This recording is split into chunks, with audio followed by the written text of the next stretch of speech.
everyone, and welcome to week 1. In this week, we're going to focus on the first shot of the sequence. We'll start first of all by just creating the environment. We're going to use some models from Quixel Megascans. I'll show you how to import them and set up the materials and kind of build out this scene here.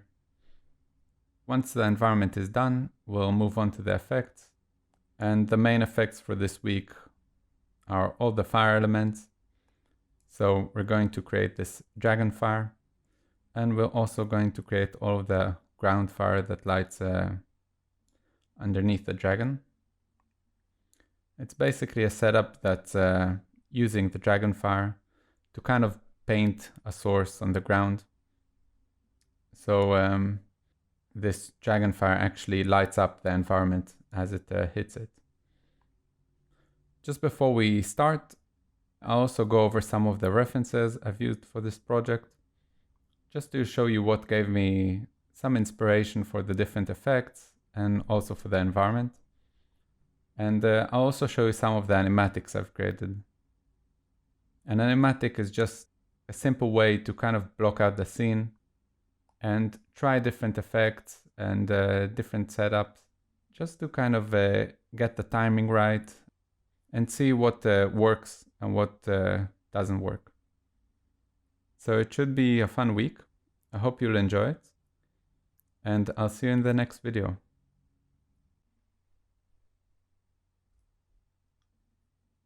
Hi everyone.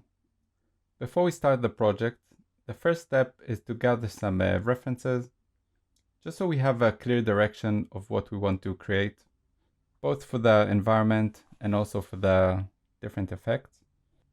And over here I have a PureRef. You can download it, it's free.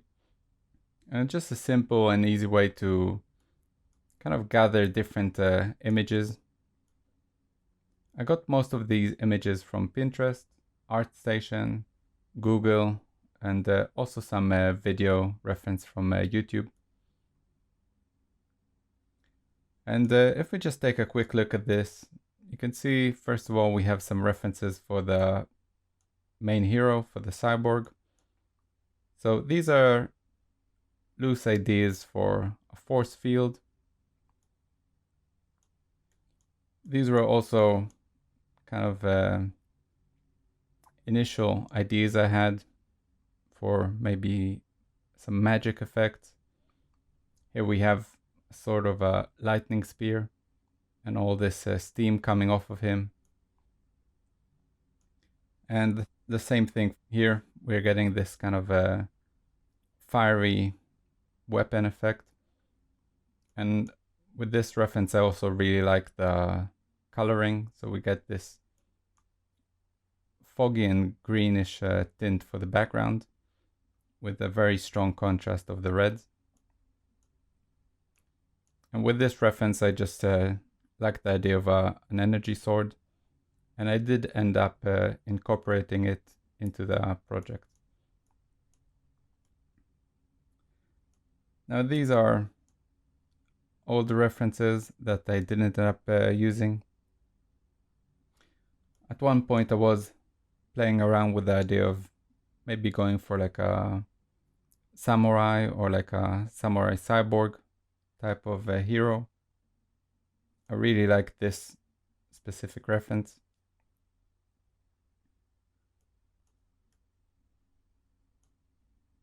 And this one as well.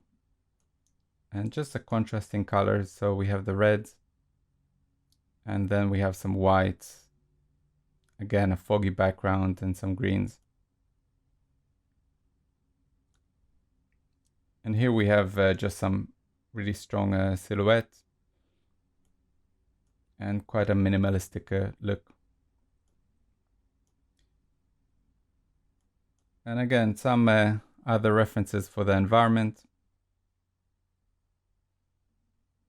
If I did end up going with a samurai type of cyborg, the environment should probably also be something along these lines.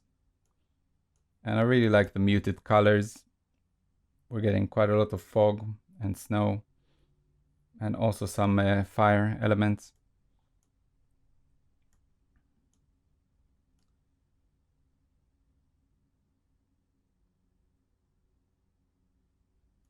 And the idea is just to get some inspiration. You know, for the hero, some of the effects he's gonna have. And these are references more for the environment. So I ended up going with something like this. Just for the initial composition, I really like these jagged cliff formations. And I also like the way these rock formations kind of lead your eyes into the distance. And here we have a bridge, which is kind of similar to the scene we have. So I thought at one point maybe to add these kind of rock formations in a similar manner with a similar type of lighting.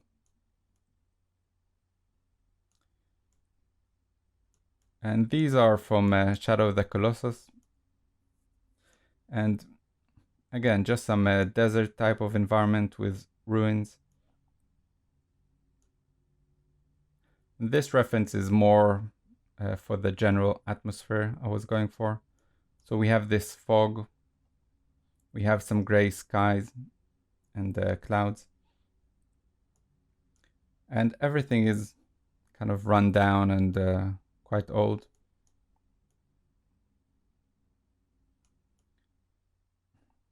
These references are from Elden Ring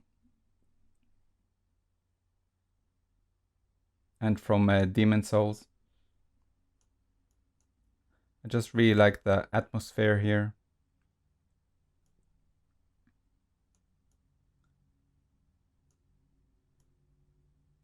And also these fire pits are kind of a nice detail if you're looking for specific details to add to your environment.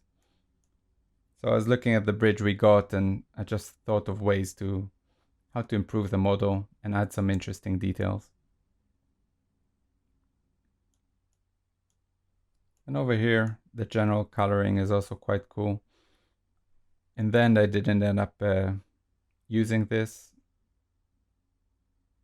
but these rock formations are really interesting and give quite a striking visual look to the whole image.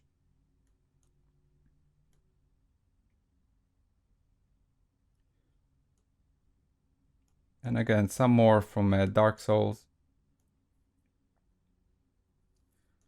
And the whole idea with these references is just to get some inspiration of what details and the general coloring and tone and lighting that you can apply to the scene.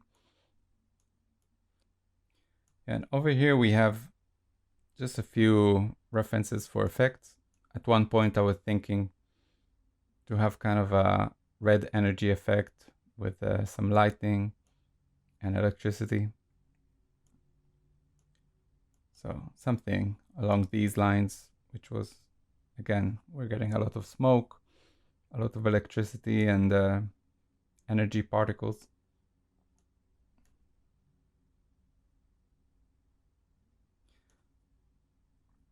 Of course, it's just a very loose reference, just to give some ideas for what type of effects might work in the shot.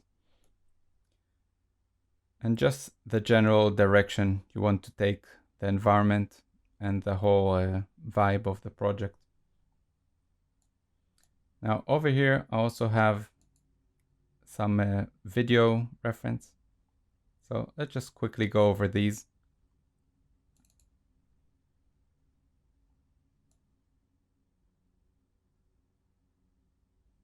This is from the movie 1917. In this reference, I just really liked the general lighting. We're getting a lot of smoke, we're getting fire, and some really nice details are these puddles with the reflections. So when looking at this type of reference, I really like this element, and it can be nice to maybe add some puddles on the bridge, and once we get some fire, we'll get some nice reflections and maybe the general tone mapping of the shot.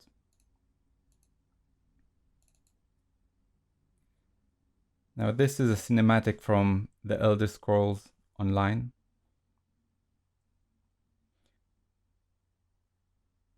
This was quite a big inspiration for the main dragonfire and the way the scene is lit. So especially this shot over here, I really like the idea of having fire all along the ground. And the fire will be the main light source.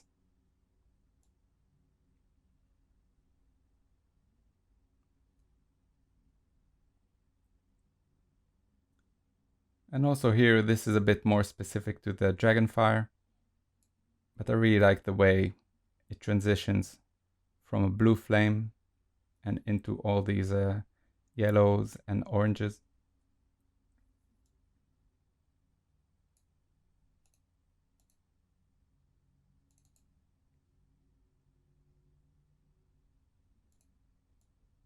This is a Final Fantasy cinematic. And again, this is more for the environment. We're getting this bridge, a snowy environment. We have all of this fog and also some fire on the bridge as well. And when you have like this blue tint for the environment, whenever you will have fire, it just creates a really nice contrast. And it will just make the effect look a bit more impressive.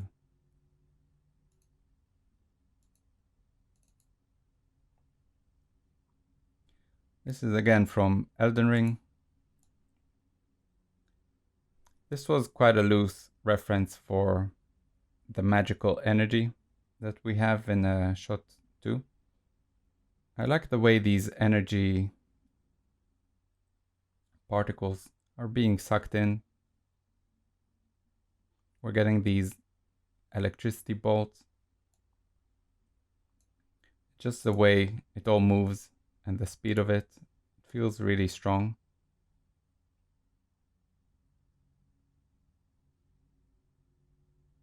And obviously once we take something like this into Houdini, we can work on it and make it look much more impressive. Now this is again from Final Fantasy. This is from the movie Kingsglaive.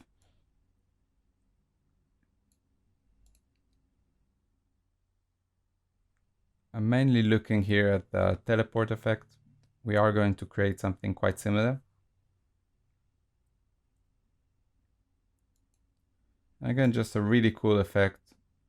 And if we break it down, you know, we're getting this lens flare, we're getting some particles, some smoke.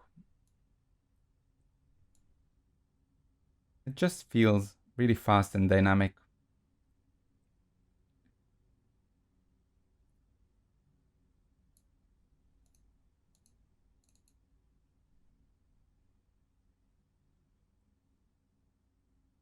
This is another cinematic from Final Fantasy XIV. And you can probably see the main reference I took from this, which is these magic missiles.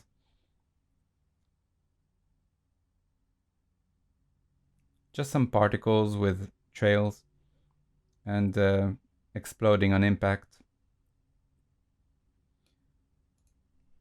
I really like this effect, and for a while I was looking for an opportunity to maybe try it out. And when I've seen shot, I think it's shot 8, I just immediately thought maybe this type of effect will fit it. And I think it ended up looking quite nice.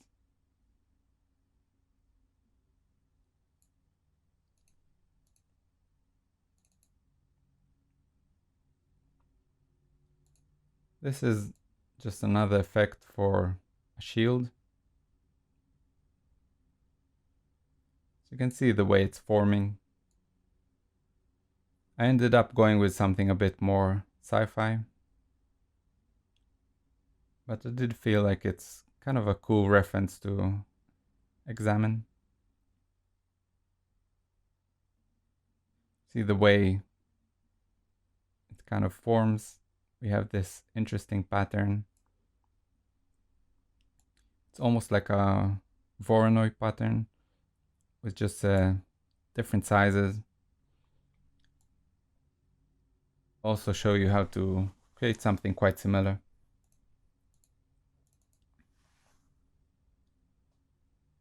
Now this reference is from the movie Mortal Engines. And if you take a look at this explosion,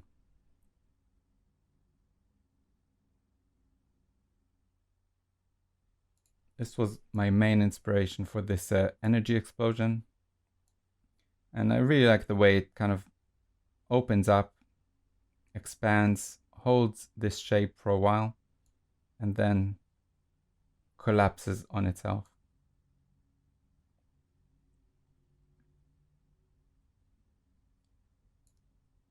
And of course, the coloring, the way the composition works, the way we're getting all of this lighting affecting the scene.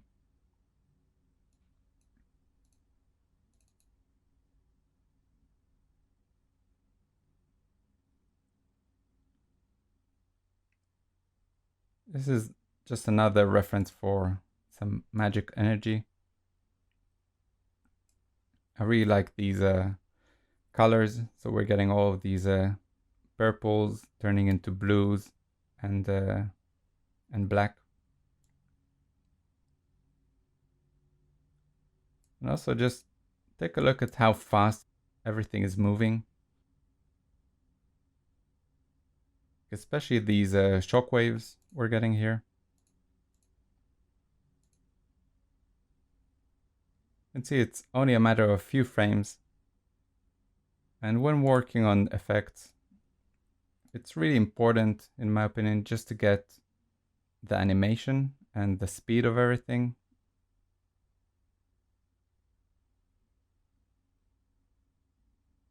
Just to make sure it feels powerful.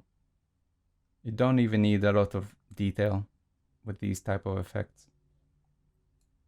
You can just see everything is kind of blurred just because of the speed.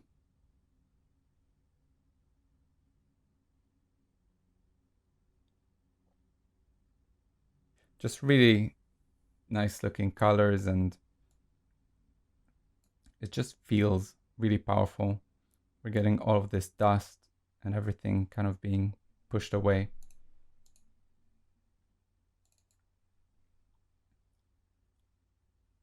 This reference is from World of Warcraft.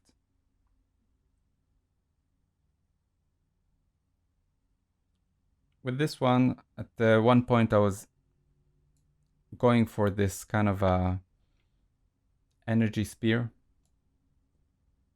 And I did really like the way it forms. So we're getting this swirling energy and electricity building up just before it's about to shoot.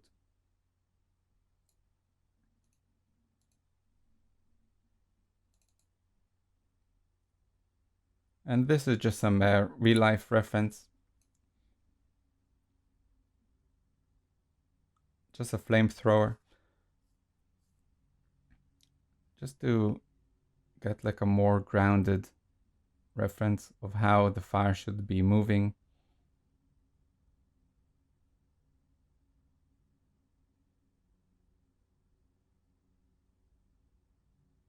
The main take I took from this is just the way it shoots. You can just see how fast it moves. So to make it feel powerful, it really needs to move in a very strong and fast way. And you can see even in slow motion, it feels really powerful. The way it shoots, hits the target, and then kind of billows out into these fireballs.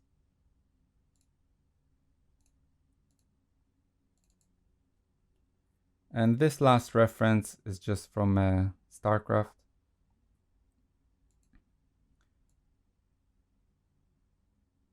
We're getting here some really interesting looking buildup of energy and electricity. But the reference I took from this is the shield. And you can see just a few frames of this shield turning on. And we're also getting this light refracting on the sphere. And also a tiny flicker before it turns off.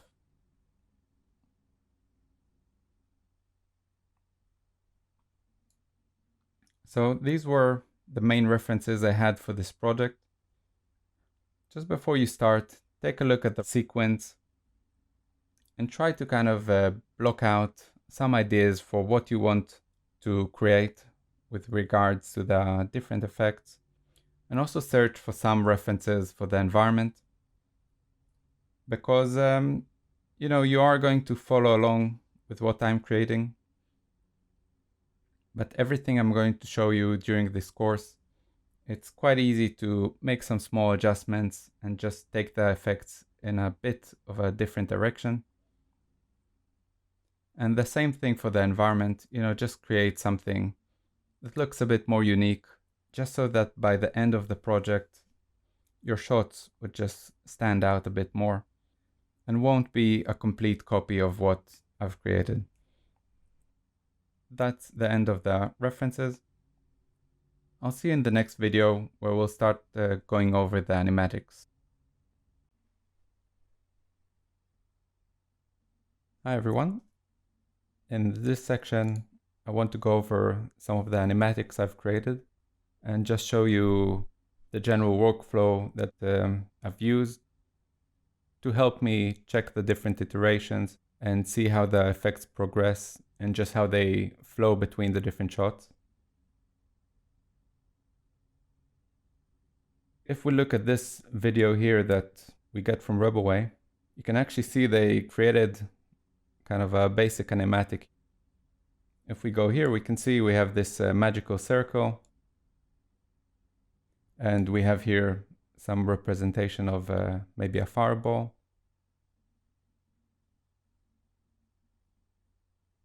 And yeah, just like a basic shockwave for an explosion or something. This would be the fire. And also here, 3 projectiles shooting and some kind of explosion.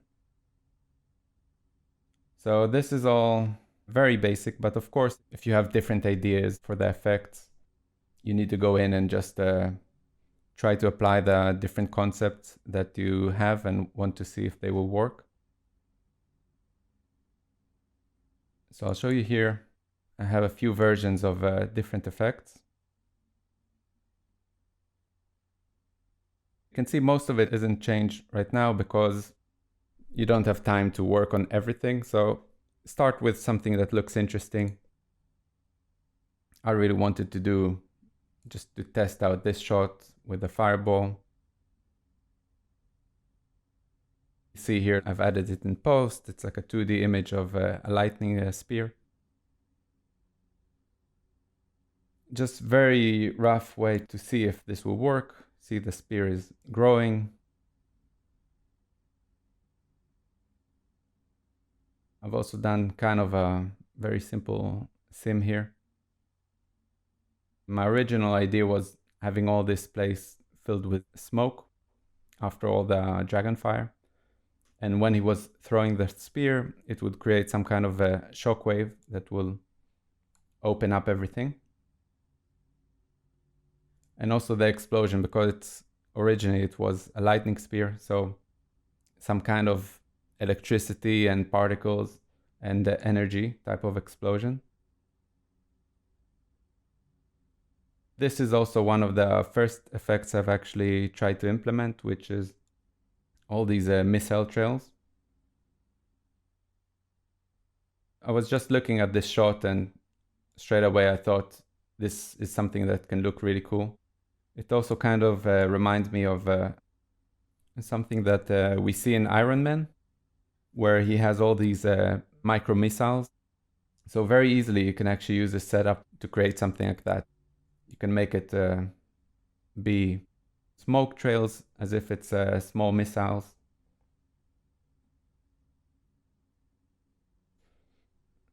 The thing I was trying to get here is just the timing of as the camera comes down, the explosion starts. That's another good thing with the Animatic. And here again, just this lightning spear. I thought at first maybe, have it burn the dragon or split it apart or do something along those lines. In the second version, you can see here, I just had some more time to work on different shots. So here, you can actually see I was going for this kind of, I thought maybe to go for an ice and water type of effect. And if we actually look at the references, I thought at first to go for this kind of shield effect. So you can see here how it's building up and spreading and just moving on here. And you can also see the first iteration of like vortex type of particles and magic building up. And you can see that it's just really slow and it needs to be much faster for it to actually work. And this is the same as before. So slowly you just build on the previous animatic and add more things until you kind of block out the whole sequence and you know exactly what you want to see. This is another test I've done. I was trying to do this kind of more magical, like dark energy and particles. If we look at the references,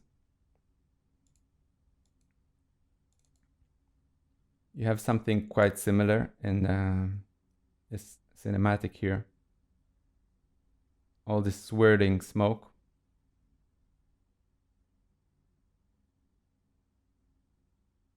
So I thought maybe something like this would actually look kind of cool as this kind of a shield.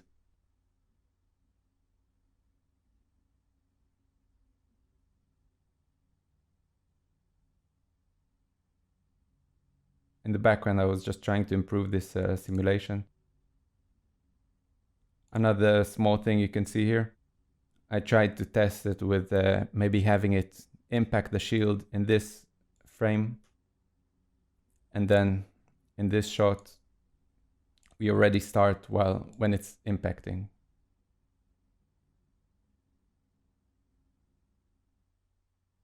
So here you can see I've added the energy swords and just playing around with the animation for this.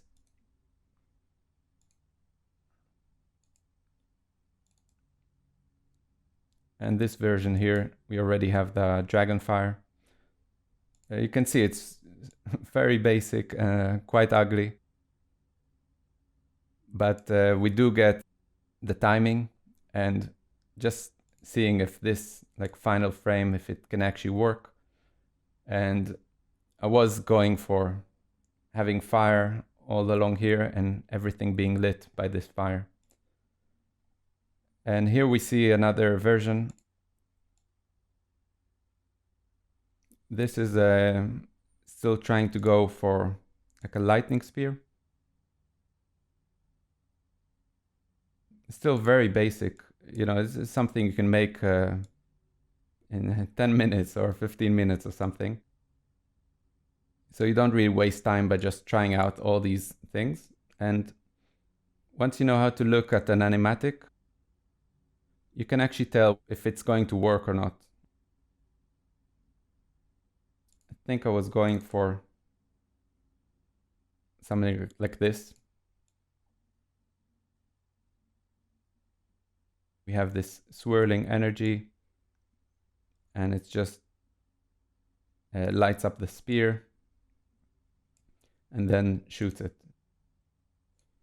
That was the idea behind this. These are some more improvements on these simulations. And also here you can see this is a very rough blockout.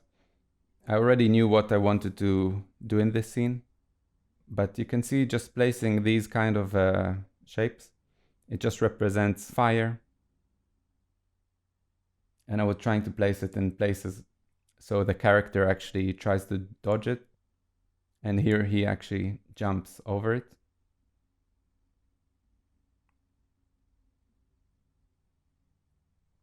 This is another version. I tried to play with giving the particles a bit of a swirl. In the end, I think I decided to keep them quite straight just because I wanted kind of like a cleaner look for the frame. And also these explosions, they feel quite weak, I would say. I went for something that feels a bit more impactful, adding shockwaves, making the explosions bigger. I don't think anything changed here.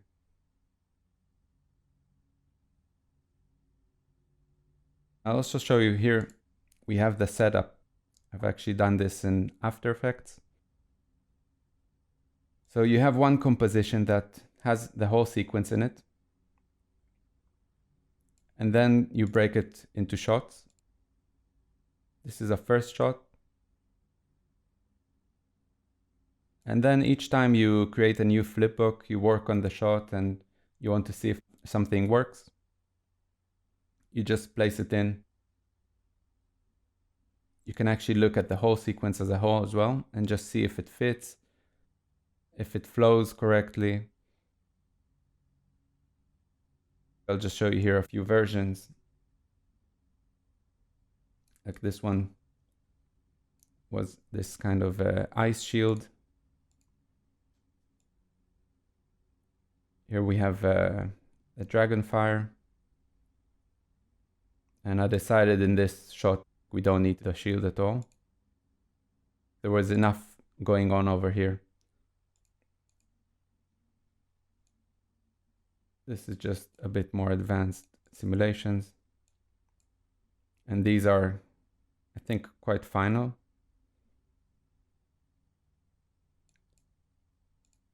And I think this is a final version before rendering. So once I have this kind of preview and I know everything is, the timing is right, everything looks good, then I can confidently move on forward to rendering. And I'll also show you here, like in the second shot, just take a look at the different things I was testing. This was for the shield effect. And you can just see it doesn't work, it doesn't feel right.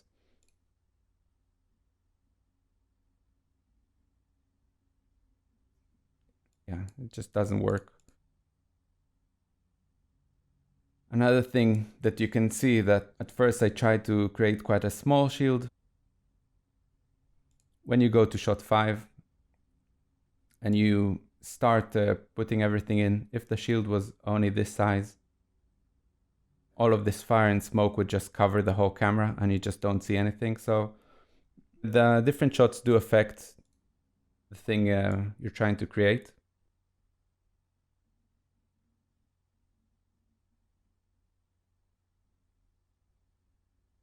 This is this dark energy effect.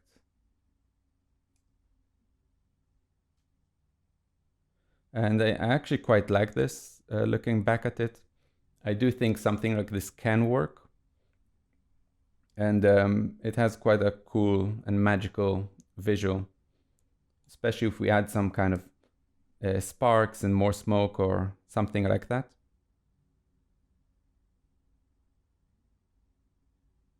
This is like the energy spear, and this is the final version I went for, which is having all this kind of purple magic building up.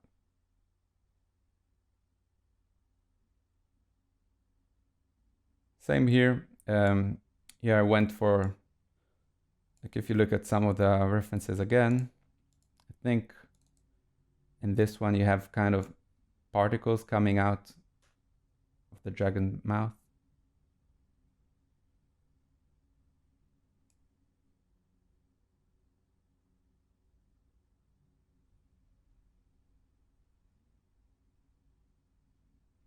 Yeah, so as he opens the mouth, you know, you have all these particles coming out, and I thought to go more for fire. But even that changed, like you can see here. Here I tried something completely different, which is like these kind of spinning fireballs. Didn't go with that. And yeah, here it's kind of more final until we have this version, which, you know, I add some fire, added some more embers and stuff.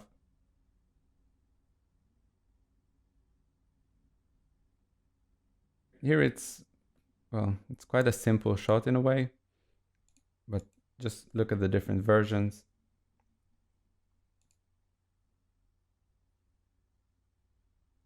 So you can actually see, you know, what works, what you want to change, until I have kind of this final version.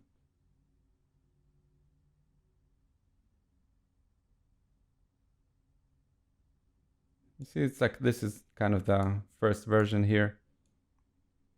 And here it has testing the shield interaction, and having some lingering fire and everything.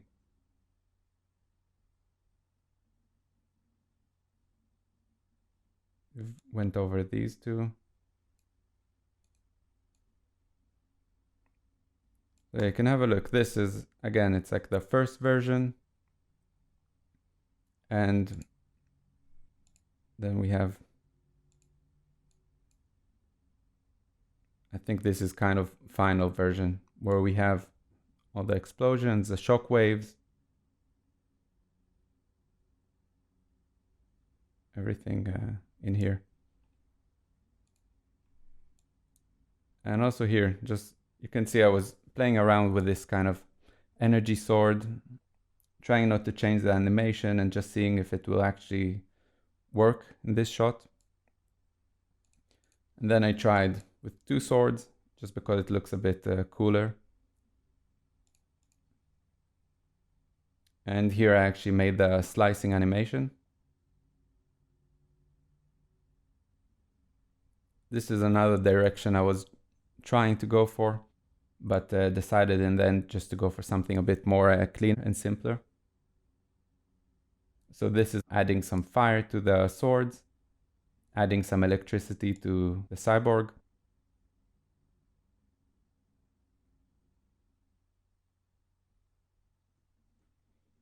That's all for the animatics. I hope this kind of workflow makes sense to you, and that you can see how to use it and the benefit that it has. And all of this stage you can actually just do in the viewport. You don't need to do any high-res sims, or you don't need to build any complex setups. Keep it very simple, and just use it, first of all, to help you choose what kind of effect will actually work for the shot and for the sequence. And of course, the timing and the animation and the speed it needs to move, and all of these kind of things.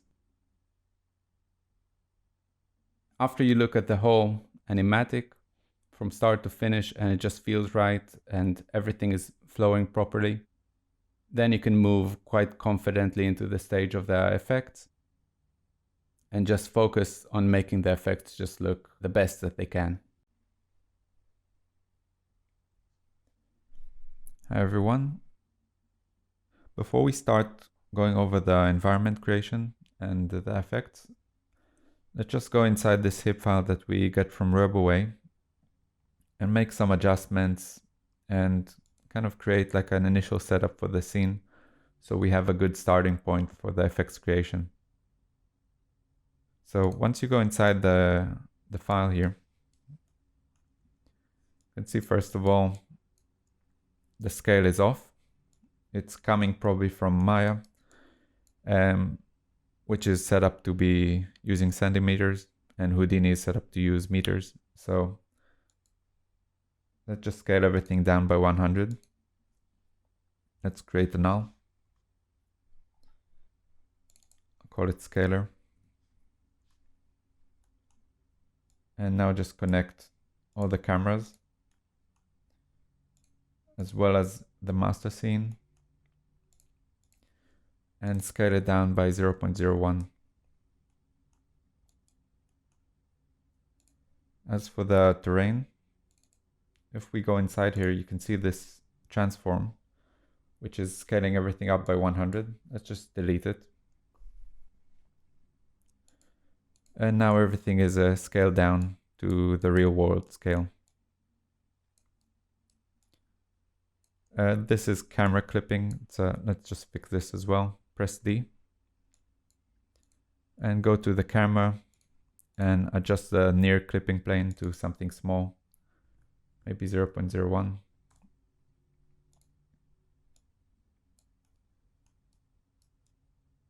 Another thing I want to do, I'm not going to use all these mountains and cliffs. If you want to use it in your scene, you can keep it, but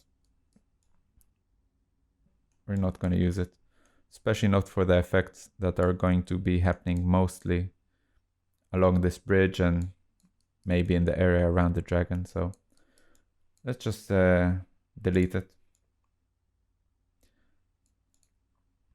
Let's just select, press 9.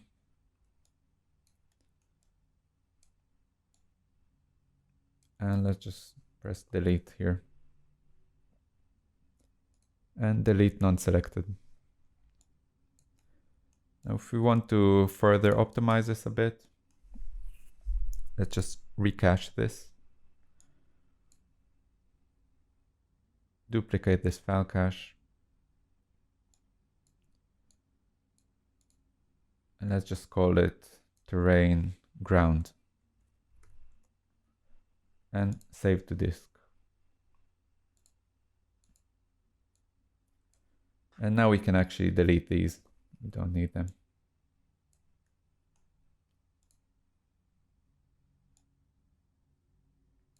This is all the terrain we really need.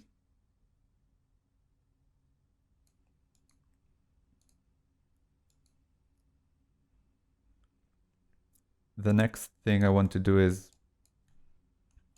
let's just set our variables. So let's go to edit, aliases and variables. And I want to set our job for the project. So let's just get the project folder and set it here. And what this does is when we change this hip here to job, it means I can save the hip file in a different directory and it will still know the correct path. So I'll do it for the first camera. After this video, just go over and switch all these also to job.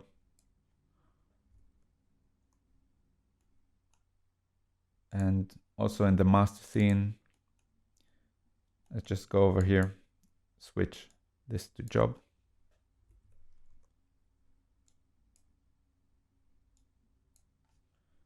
This one as well.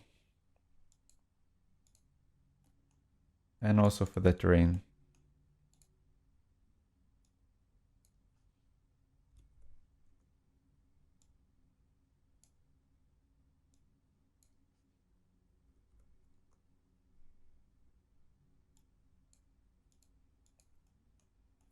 And now we can just save the scene in a different folder. So I want to save as, and I want all my hip files to be in a hip directory. So let's just create it, call it hip. And this scene, we'll call it initial setup.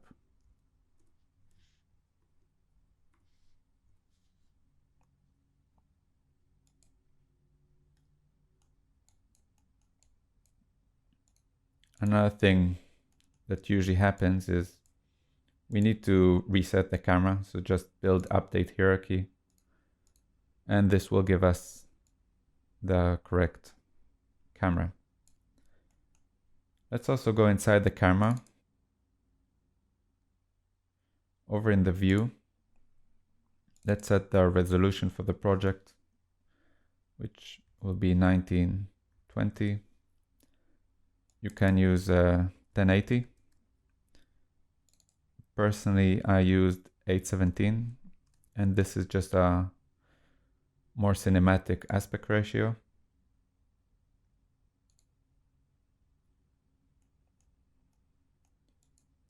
And another thing I want to do is I want to get the characters out in a separate geo container, just so it will be easier to access them a bit later on. So let's go inside the master scene and add some nulls. We'll call this one out hero. And this will be our cyborg. And this one will be for the dragon.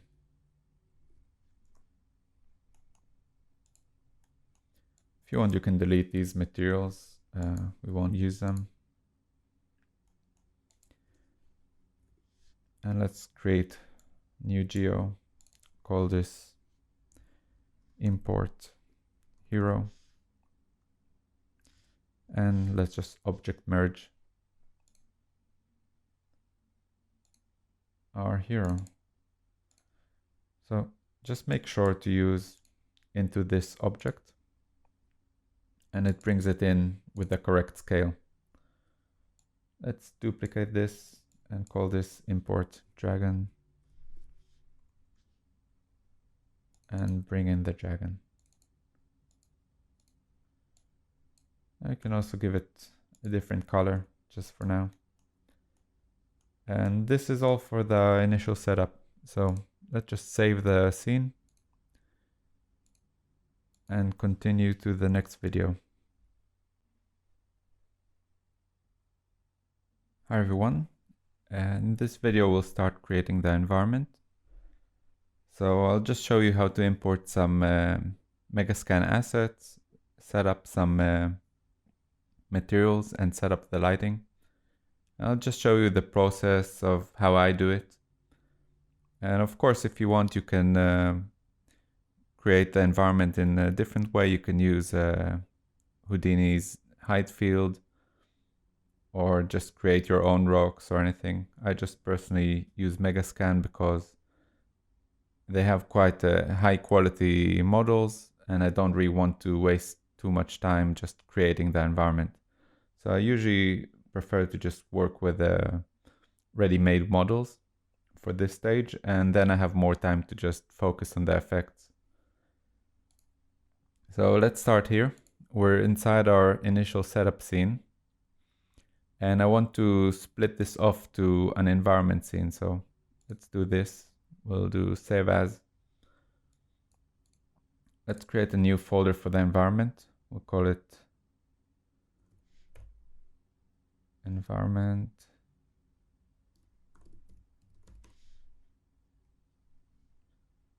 And we'll call this one Fantasy Effects ENV 01.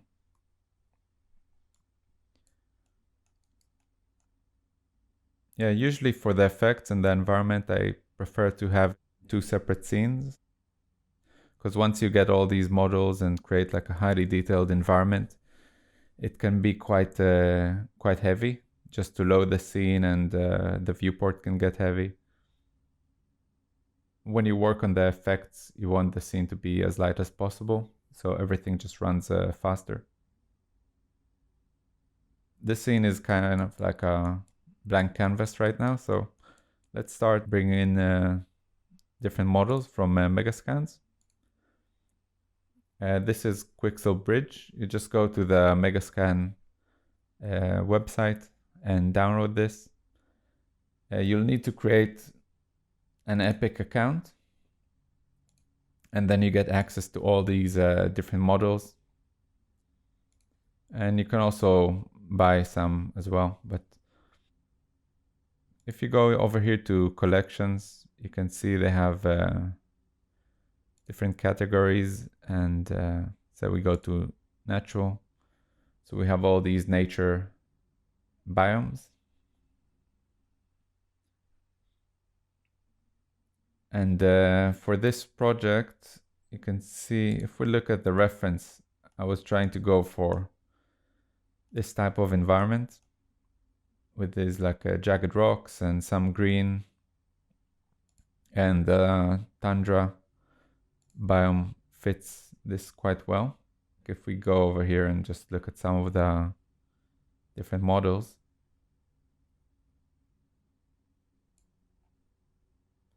you get all these kind of mossy rocks, and you can, once you click the model, can actually have a 3D preview here, just so you can have a look at the 3D model.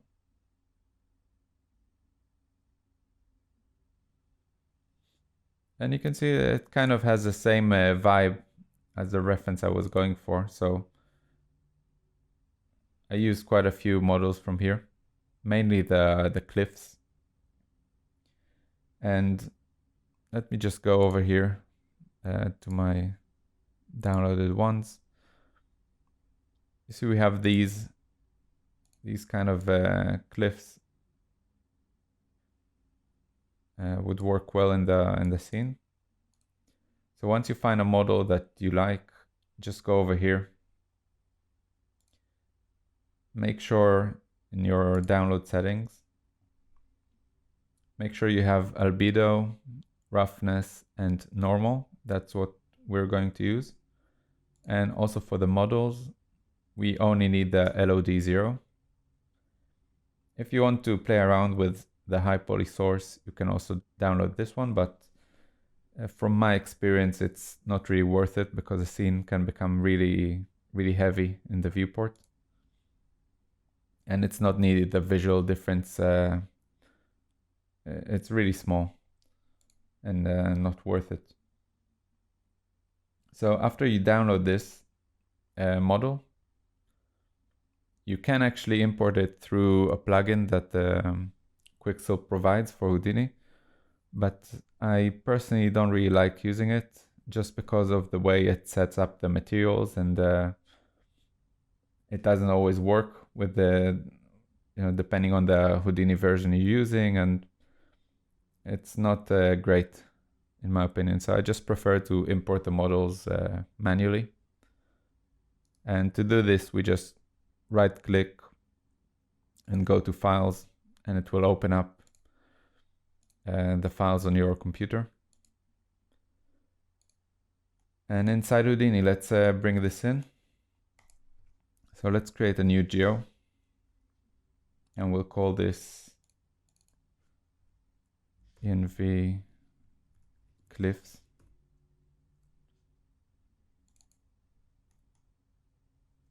And let's bring in, use a file, and let's bring in the FBX LOD0. And this is a model. And you can see the scale is also wrong. We need to scale everything down by 100. And this just brings us to the real world scale of this asset. You can see it's quite small right now.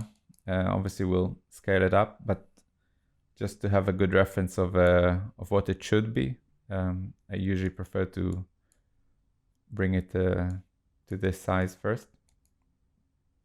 Now let's set up the materials. So we'll use a material network. We can call this matnet cliffs. And we can have all the Megascan materials inside this one. So let's drop down a principled shader and bring in textures. So for the base color, we're going to use albedo. For the roughness, we'll use the roughness. And for the bump map, we'll use a normal and set the normal map. Now let's also hide the scene for a second and just focus on our model here.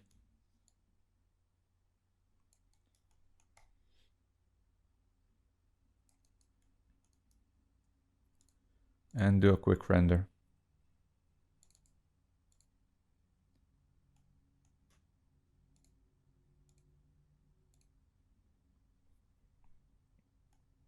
Of course, we need to assign the material.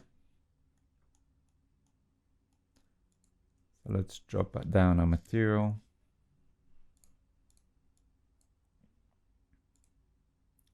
And point it to the correct shader.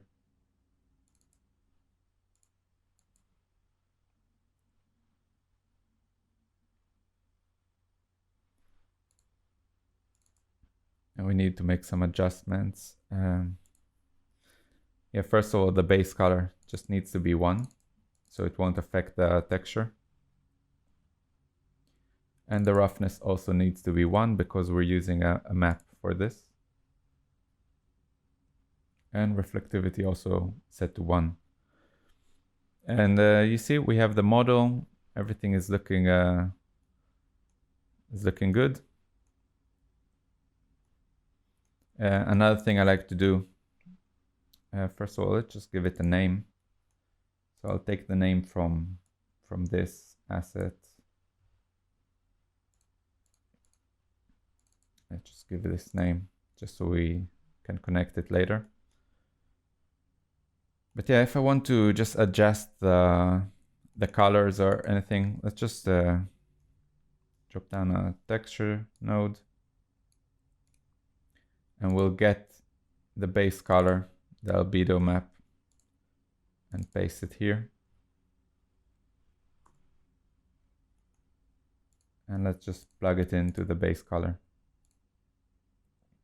And over here you can disable this.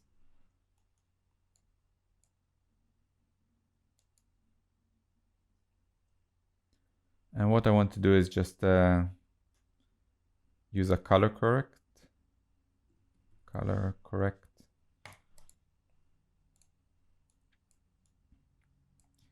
And now we can just make some small adjustments to the coloring and how it looks. So we can take the saturation down if we feel like it's a bit too, like the colors are too strong. And also the gamma, we can take it down if we want it to look a bit darker as well. So maybe 0.7. Just to tone it down a bit and get it a bit closer to the colors we have in all these references. So everything a bit more washed out and gray. You can actually go even more with the saturation. But yeah, that's it for bringing in assets from Megascans. It's quite simple and fast. And let me just turn on the scene again. What's left now is just drop down a transform. And you can actually just sculpt out the scene and create like an interesting composition. So I usually like to, camera one has kind of frames the whole scene in a nice way. So I kind of like to split the view and kind of build the composition from this camera. So we can just scale everything up. And yeah, you can just move it, rotate it until it feels nice. And of course, you can also just duplicate it a few times. Drop down on merge. Just make sure that when you use the same asset a few times, just play around with the scale and rotate it, and just make sure that it's not obvious that you're using exactly the same asset. And of course, we can just bring in some more cliffs and more rocks, and just make something that looks interesting visually.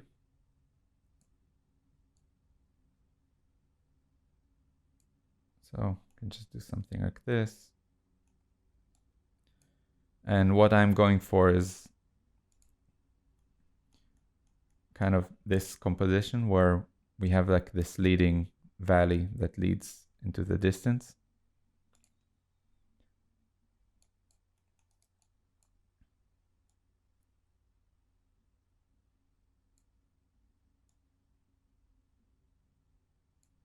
And maybe something like this. Let's duplicate it again.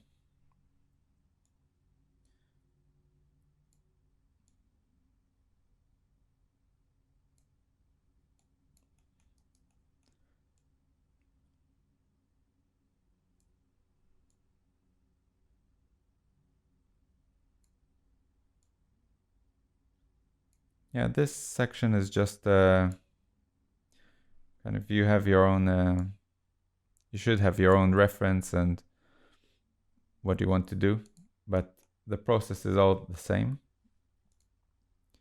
Let's just make a new render and see how it looks.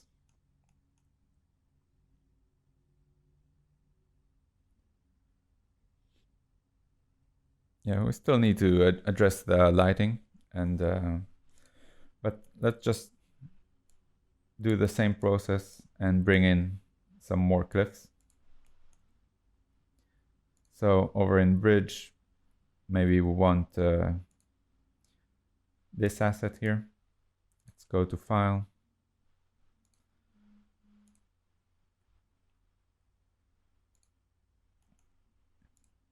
And just update this with the new model.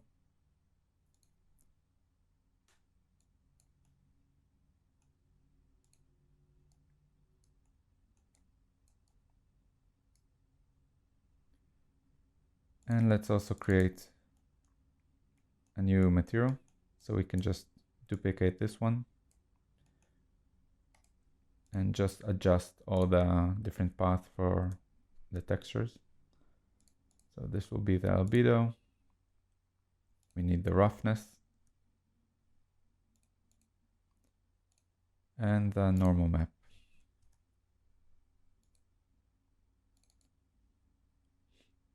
And I'll also take the name from this one and give it to this material.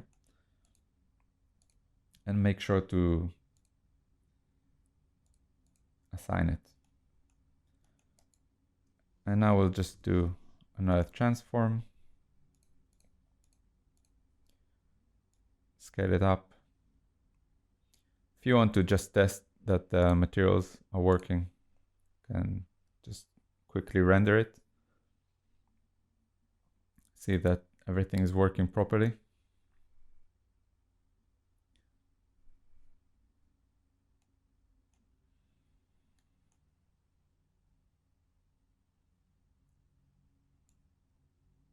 Yeah, and you can see everything here is looking correct. We got all this nice detail. So let's add this to our scene here.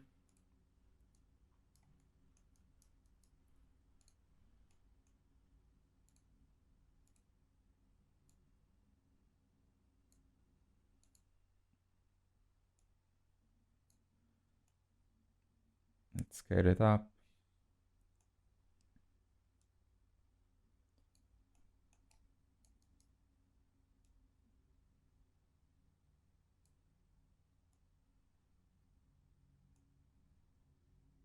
And maybe something like this. Let's also copy it.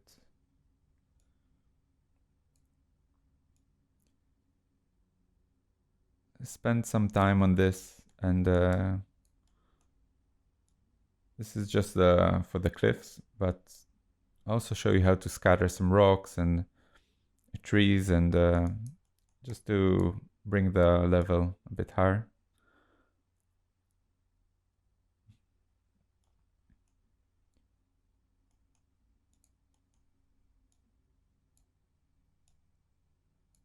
And let's copy it again. Can also put something a bit further away as well. Scale it up.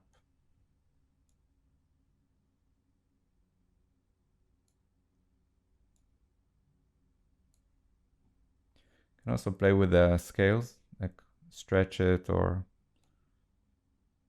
I won't do this right now.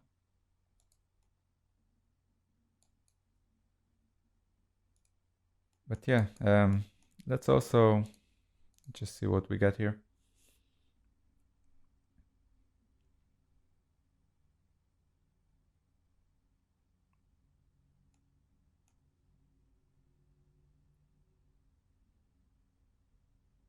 Yeah, and now you can see it's looking quite flat. So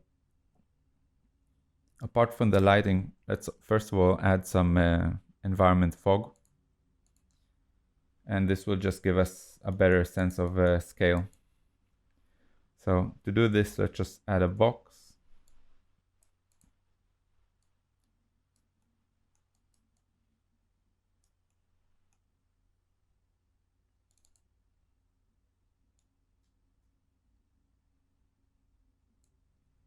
Let's just give it a large scale. And we just want this box to cover the whole environment. So yeah, you can take it all the way here.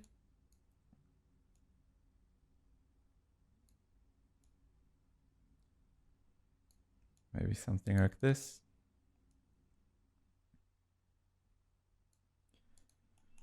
And now just drop down a VDB from polygons. And before we connect it, let's just set the voxel size to something quite large, because this is quite a huge box. And this should be fine. Let's also switch it to a VDB fog. And now we can just use a pyro bake volume. This will just give us a quick material. It's just kind of a lazy way to do it. Let's use a very low density. Maybe you can actually see it in the viewport. It's not bad, but maybe something like this. And let's render it again.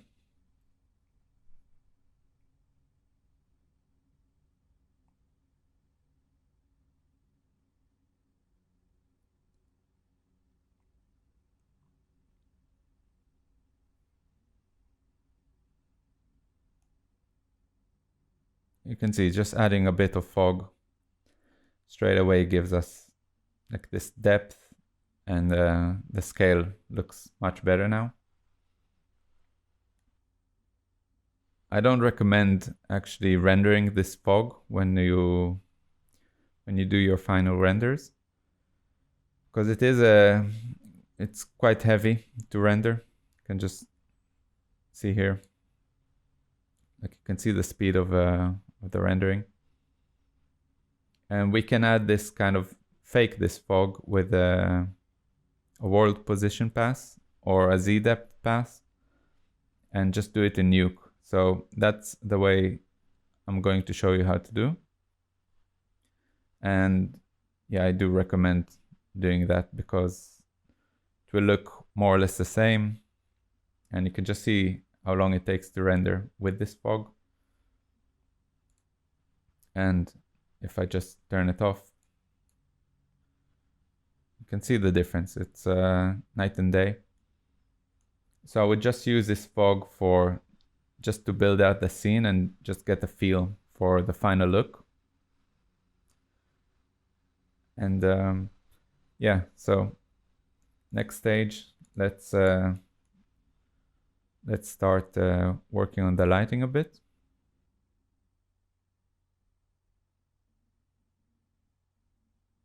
For the environment light, I just want to use an HDRI. If you go to Polyhaven, they have loads of free HDRIs to download. And the one I used, you can just search for it, or you can try different ones as well. But I've used abandoned. I've used this one, abandoned slipway. So just download it. And I did choose this one because, again, if we go to the references, I was going for this kind of cloudy sky. And you can see it has kind of the same feel and the same kind of details. So I thought it would be good. I did try a few before I decided to use this one, but yeah. Okay, so let's go and load it in.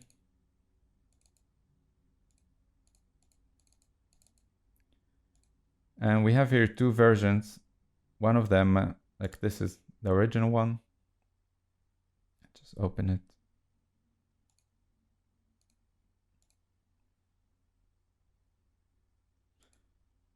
I'll just show you the different ones. This one, you can see, I just went in Photoshop and desaturated it a bit. It's not completely black and white, but I just removed some of the blues because I was getting too much blue spill in the scene.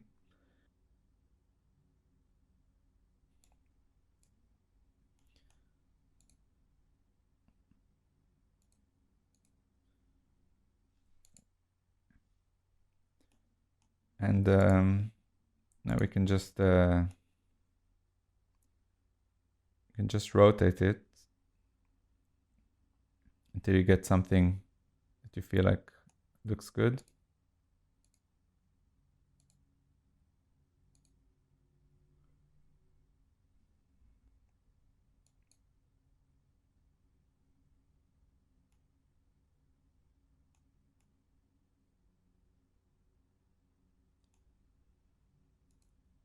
Yeah, maybe something like this would look good. And another thing I like to do is just give it a tint. So we can go here. And you see this just gives this kind of a greenish tint. And also maybe take it down a bit, because I want it to be quite dark. And just a tiny bit of a greenish tint.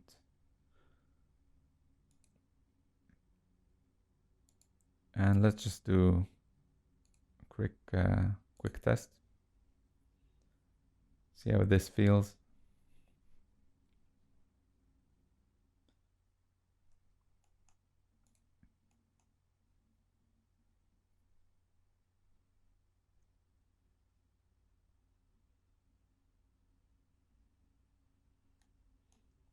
Oh, and also on the light, let's just, for now, render light geometry.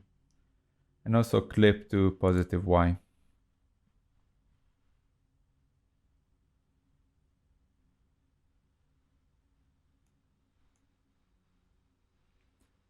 Let's also adjust the light here.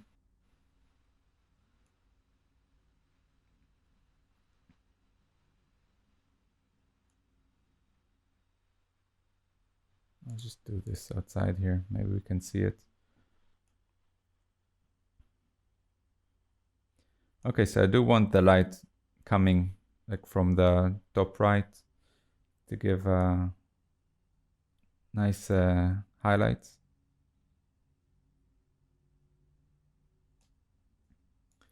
We'll use minus 130.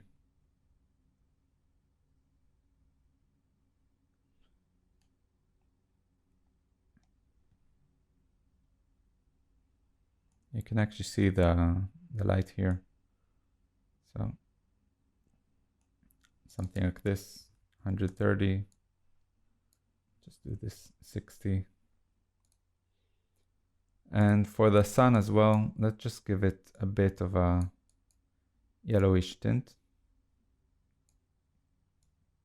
Just doesn't need to be strong, just a tiny bit. And let's render again.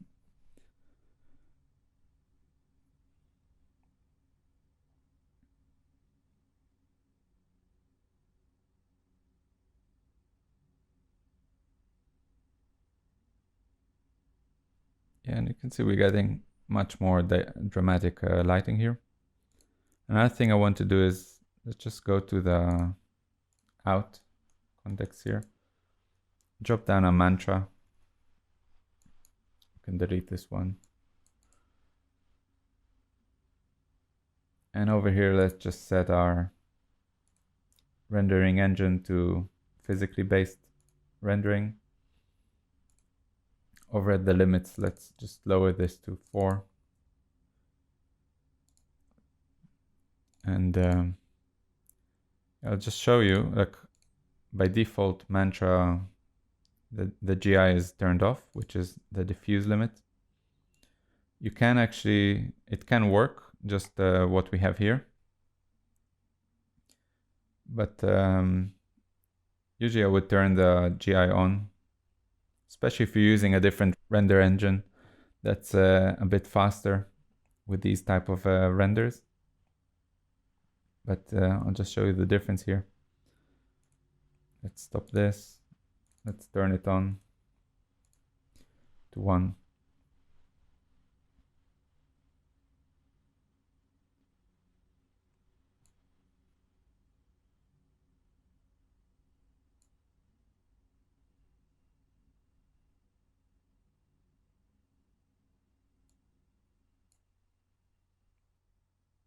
You can see here under the dragon, you get all this bounce light. I actually thought there would be some more difference here, but apparently not.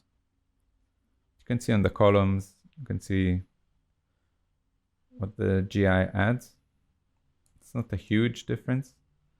So if you're finding the render times to be extremely slow, consider maybe turning it off.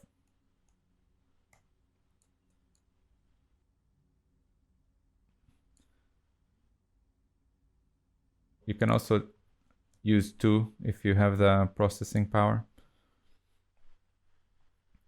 But for this project, 1 would probably be enough. I'll just show you the difference. Like in my opinion, it's barely worth it. And it's just much slower as well.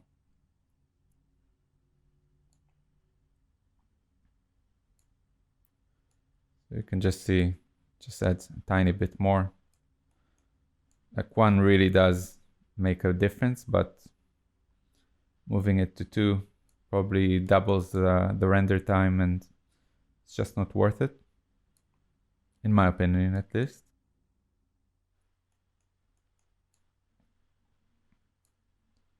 And yeah, you can just see this was with the GI turned off. This is with 1 and this is with 2. So let's just leave it at 1 and go back to our scene. Let's also bring in the fog.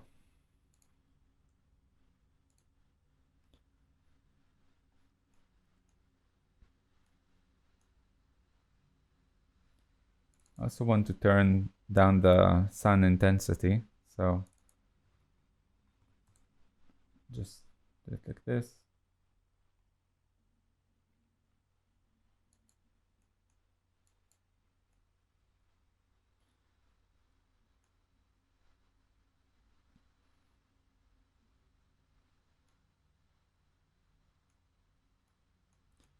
We're getting something a bit more dramatic right now, and it's starting to fall into place. I do want to adjust these mountains a bit more. And also the environment light.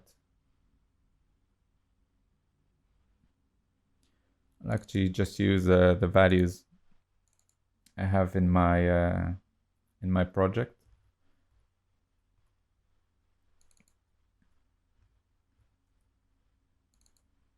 I think it just made it's just a bit darker shade.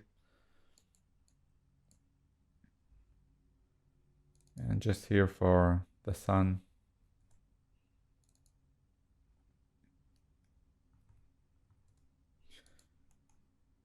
Yeah, let's just see how it looks. You can call this one sun, call this one sky.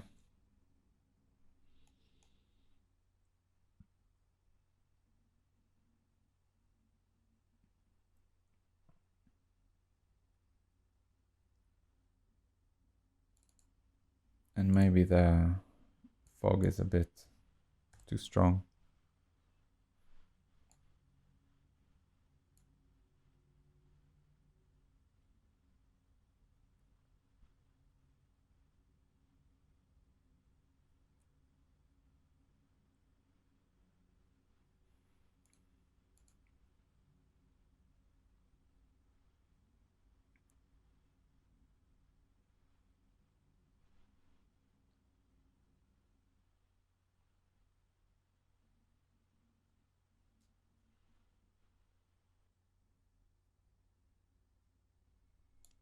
Let's give the characters some materials. So let's start with the dragon here.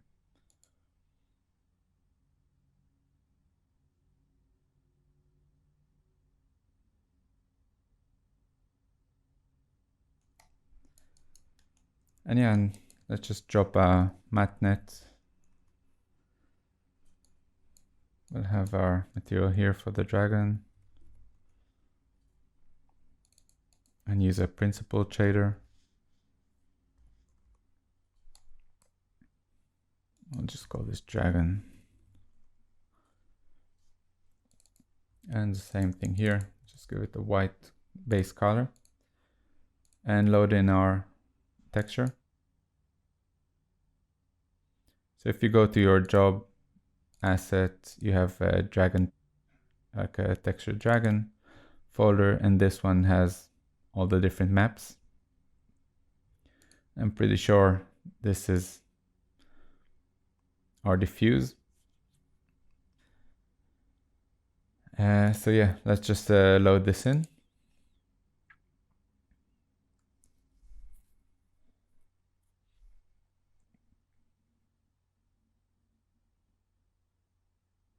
Let's also bring in the normal map.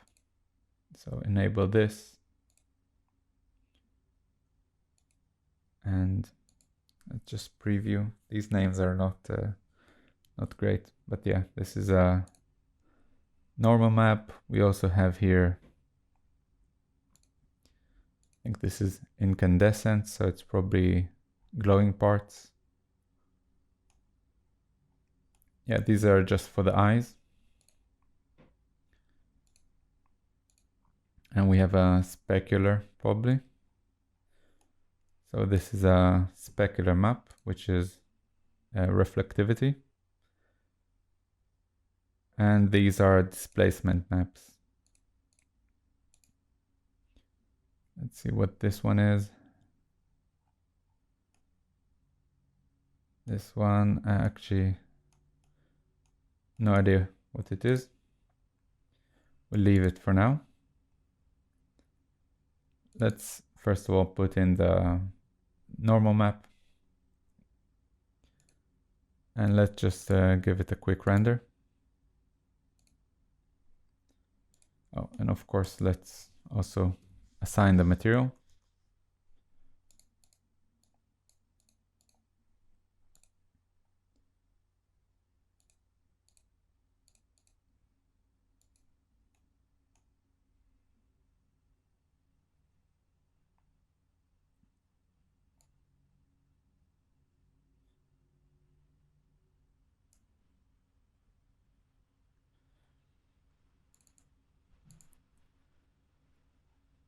And yeah, let's give the reflectivity. Let's use a specular map here, which is this one.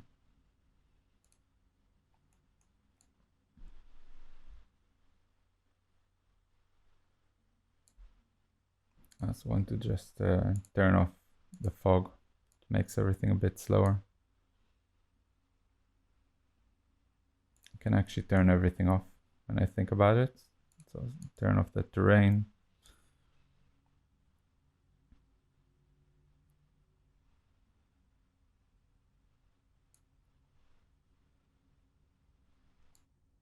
This looks not bad. We can also use the incandescence or emission. So for the emission, I think it's these. And now we'll have, well, but we need to turn it on over here. So if we go down, we can set the emission to be 1. And we have the glowing eyes.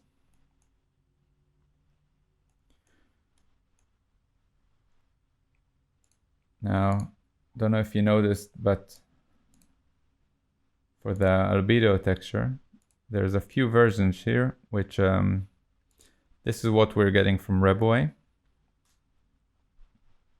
which is like kind of a green dragon, which looks fine. I mean, really depends on the look you're going for.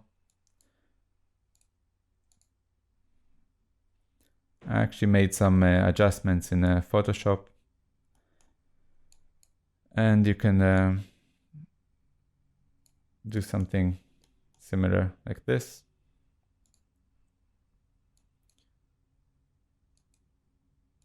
And this is just giving the dragon some like a darker tone. I desaturated it, and these are the wings. I gave them like this red hue. So I'll just switch for this version here.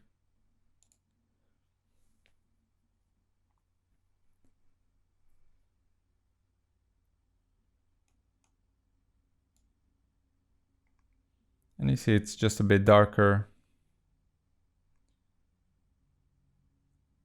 Has a bit more of a sinister look. You can also do the same if we go for the emission texture. We can actually color correct it, so just plug it into a texture node. Use a color correction.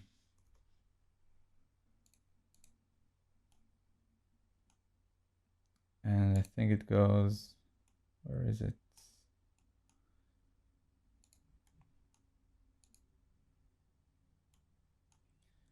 It's on the surface and emit color.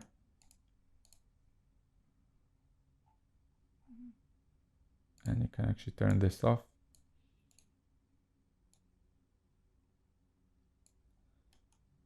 But over here, let's just, you can shift the hue. And we get different colored eyes. And I just went for something like orangey red in my version.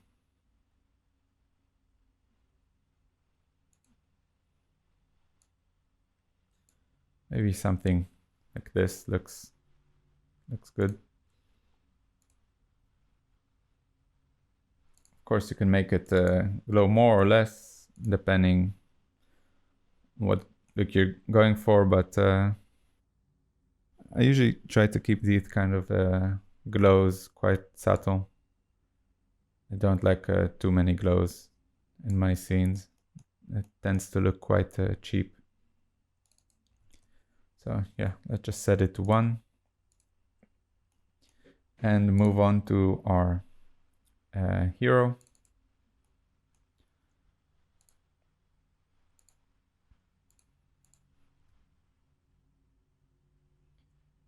Let's just turn this off. What's also on here?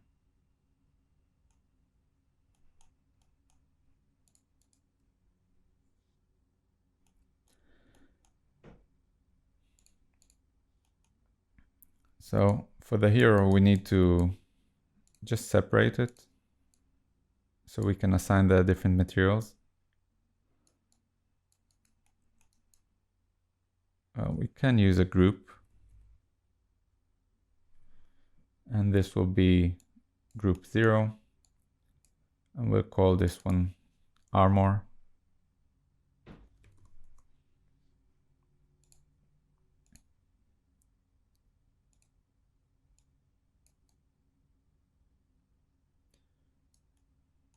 And we can make this one another group.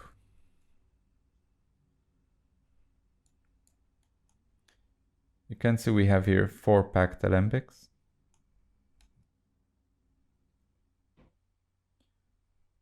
So this is, maybe it's actually better. Let's just do something a bit different. Let's just delete. So we know exactly what we're dealing with.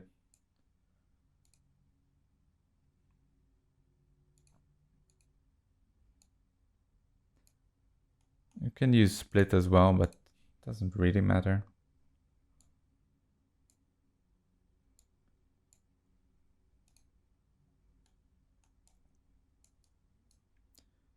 So yeah, we have like, this is the inner body.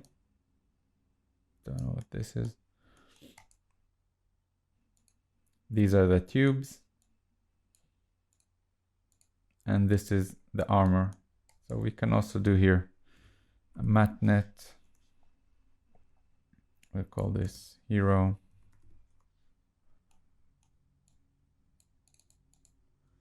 We'll just set a principled shader. We'll call this armor.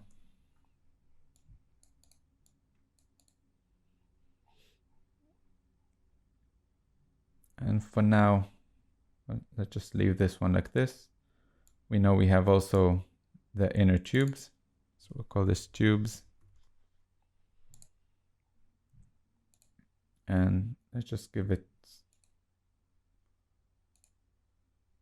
kind of a dark red. And we also have the glowy bits. So we'll call this glow.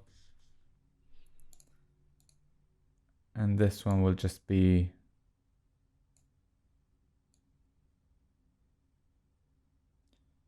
well, the color doesn't matter. We actually need it to be glowing. So set the intensity to 1. Just give it a bit of an orange hue.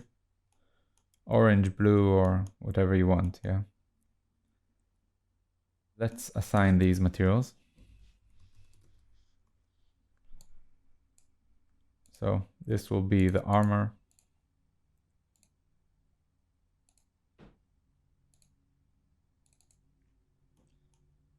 Let's copy this.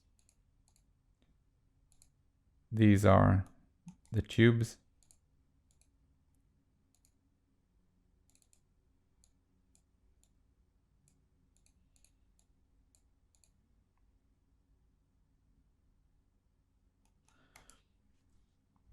And let's merge it back together.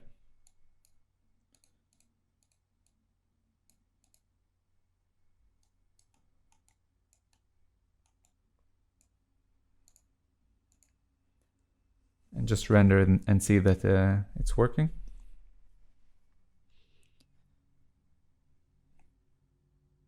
Everything is looking good. You can actually make some adjustments. Of course, for the armor, you can, if you want, you can just add some normal maps or something just to give it some a pattern or something. But I'll leave this up to you. Just want the roughness to be a bit higher. I don't like this overly shiny look.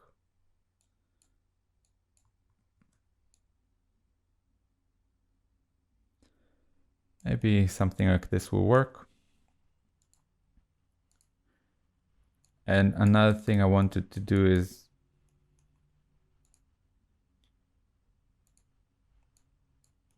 I kind of don't like this earpiece glowing, and I also don't like this area. Like if you look here, I don't like this around his arm, and I don't like this. That's just a personal preference, but let me just adjust that. So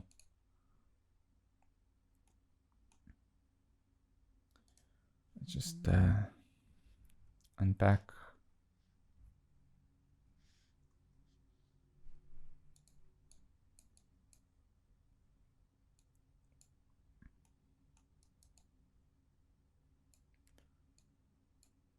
What's happening here? Let me have a look. Well, let's just convert it to polys.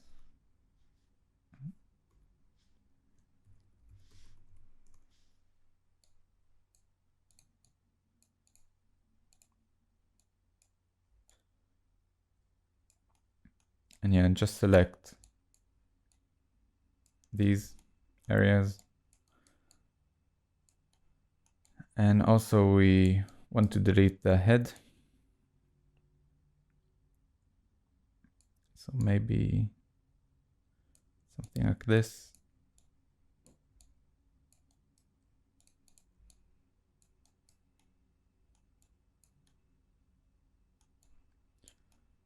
And let's just press delete.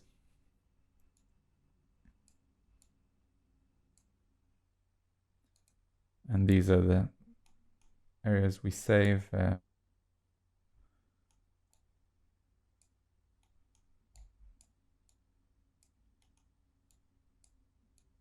Well, let's just give them the material for the tubes.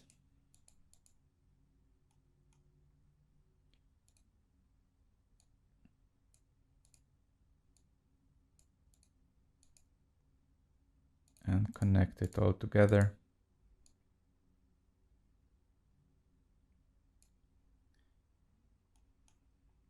I actually also wanted to remove some of the areas on the arms, so let's just select this as well.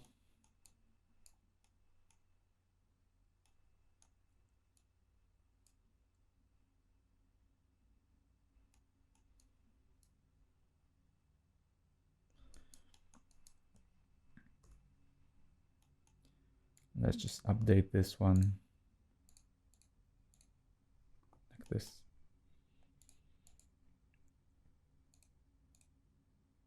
So let's just give it another render and have a look.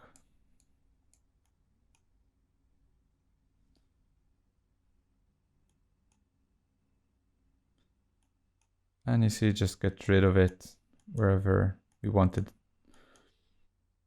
So this looks better, in my opinion, at least. As I said, I prefer less glowing bits. Let's turn everything on and just give it another render and just see our frame.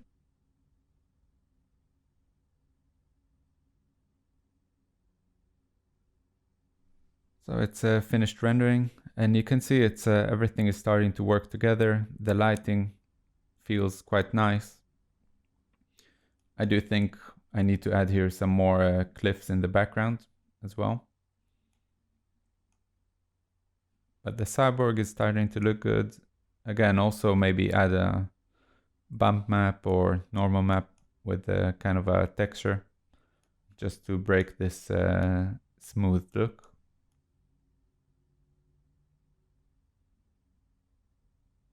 Our dragon is also, I feel like the dragon is a bit too shiny. So we can actually lower the roughness, maybe 4, 5.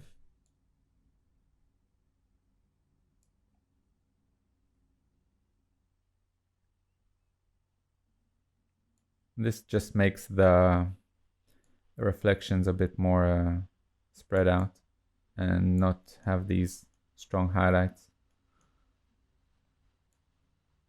Let's see also on the wing.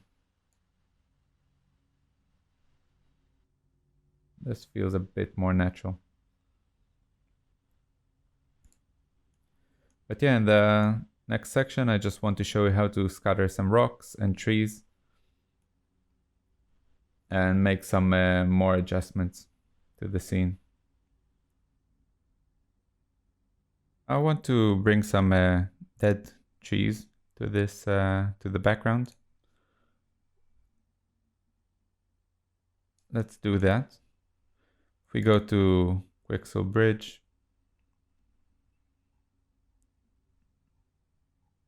I'm pretty sure I have, yeah. We have these kind of dead trees, but let's just go to Files and bring in this model. And over here, let's just create a new geo. We'll call it NV trees.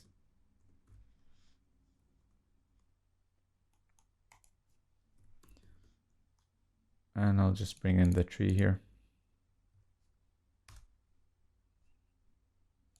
Oh.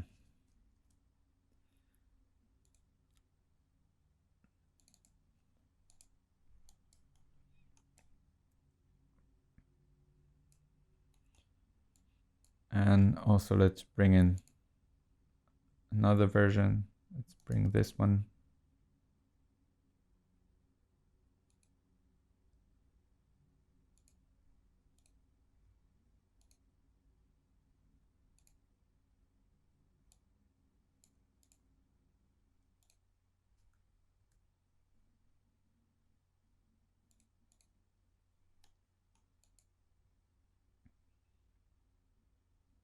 And maybe one more.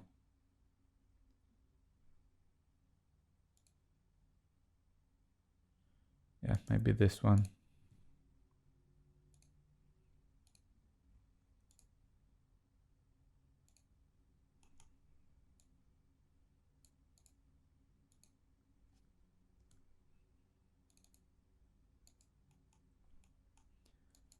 And of course you can give it a material like we've done before to each one of them.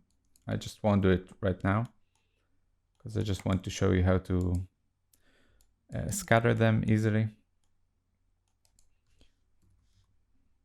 So these we can just merge them into one. And I'm actually going to bring in our terrain. So let's do an object merge. Go over to terrain.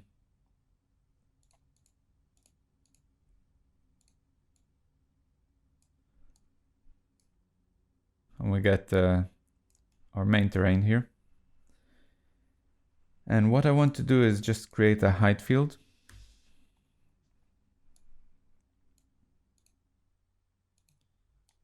And you see the size is kind of good, covers everything. And I just want to use a height field project.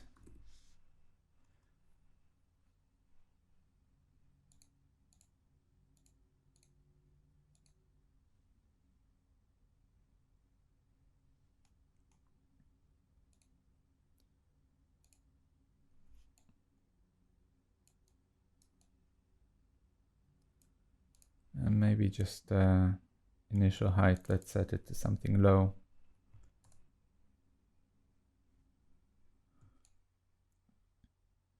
And you can see we get the terrain. And now I want to use a height field paint.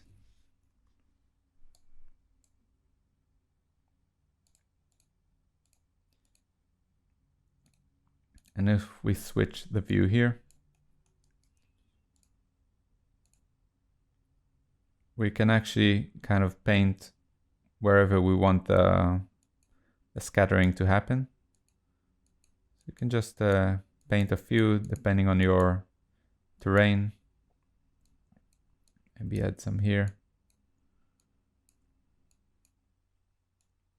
And you can delete by pressing Control. But maybe something like this. Doesn't need to be too accurate. And now we'll drop down a height field scatter. And you just plug in the terrain. Here we plug in the mask, which is what we painted. And you see we get all these points here.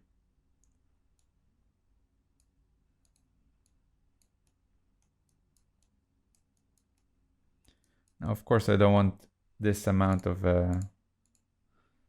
trees.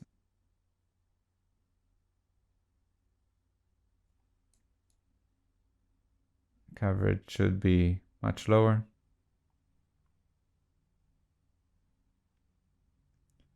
Maybe something like this. And all you do is you plug in this merge.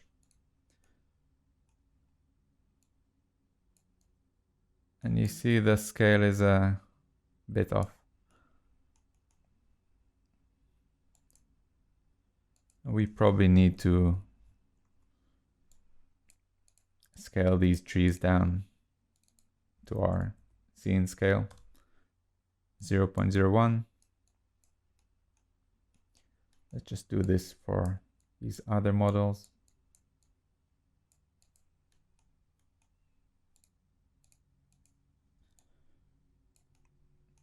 And you can see this is a very easy way to just scatter different models, and it sets random scale and random rotation.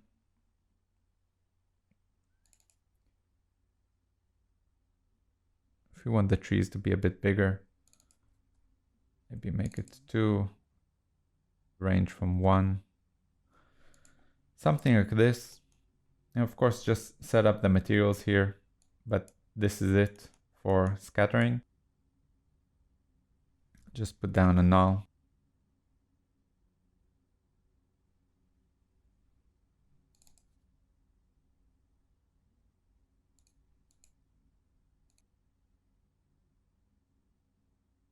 Just to finish up this setup here, I did notice that some of the trees were not inside the ground.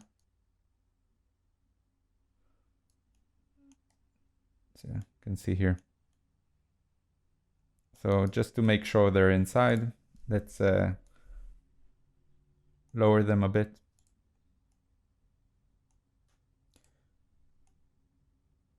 Something like this. And yeah, this is a very simple way to just scatter some objects. You have control where you want to place the scatters as well. And if you want, you can just duplicate this geometry node, name it maybe rocks, and replace these trees. And you can scatter all kinds of rocks or grass or anything to enrich the environment.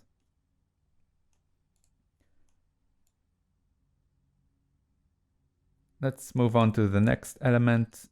What I want to add now is kind of cloud elements that will just give us some fog hugging the ground. So to do this, let's create a sphere.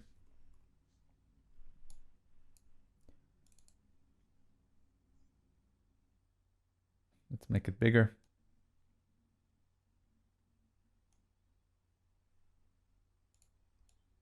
And let's just move it near the cliffs.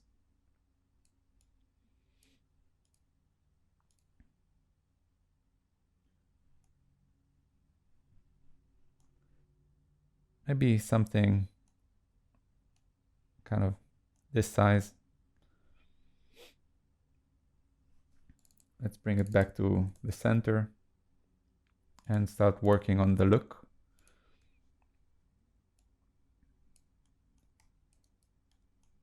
So first of all, let's just change it to polygon and give it a higher frequency.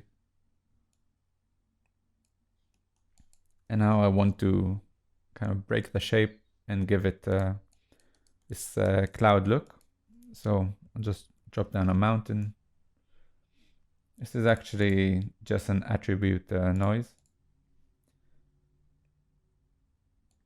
Mountain is the old name for this node. And you have here different type of noises, and it will just keep it like this. Just make the element size bigger and give it a higher amplitude.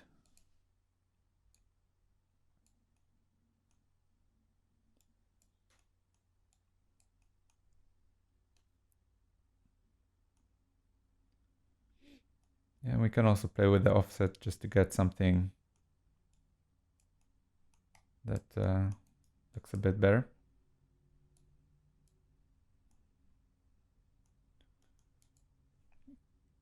Now let's drop down a clip because you only need the top part. And we can also use a poly cap just to close off the bottom part here. You can set it to triangles, maybe.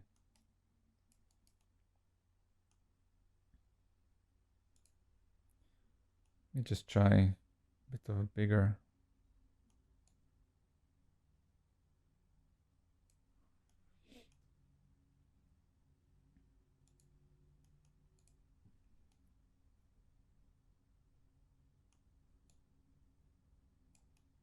Yeah, what I want to do is kind of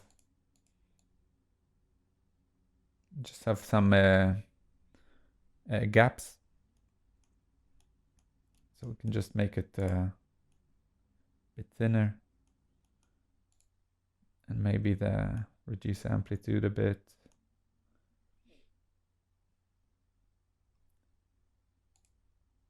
And we can also remove some of the roughness just to make it kind of a bit smoother.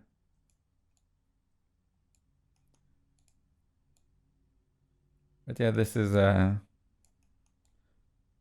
of the shape I was going for. Let's drop down a cloud node. And this will turn it into this kind of volume here. So let's give it some more resolution, maybe 150. It does have a flatten option if you want, but yeah, you don't really need it because we're using this clip here. Let's go to the scatter shapes and fill source. Now the shape size is probably too small, so let's just try 2. And you can see what this does is it just scatters some spheres on top of our shape. And this just helps us break up the shape even more. And just try and get this kind of cloudy shape.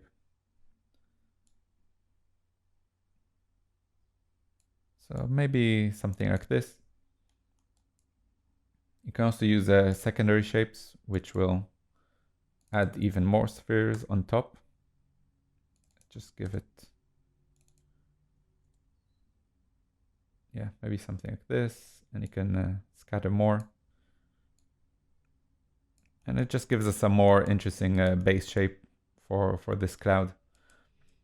Now we can use a cloud noise. And this will break the shape with the various noises on top. So let's give a higher amplitude and make the element size bigger as well.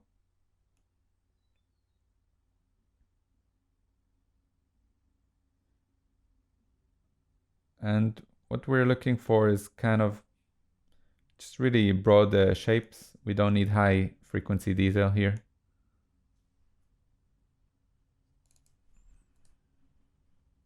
Because it is going to be kind of a fog effect.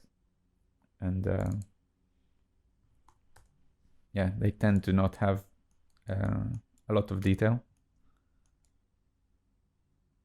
Yeah, maybe we'll go for something like this. Let's drop down a pyro bake volume. Just to visualize our cloud here. And let's lower the density to something quite small.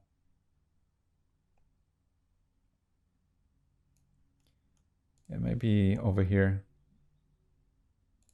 Let's make the shape size a bit smaller. See how it looks.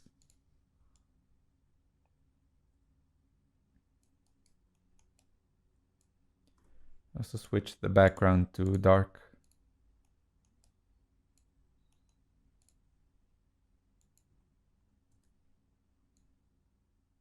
And yeah, I want something really with a very low density, like this. And if we look at the whole scene, probably even lower, maybe something like this. And what I want to do now is, once you're happy with your cloud, let's just file cache.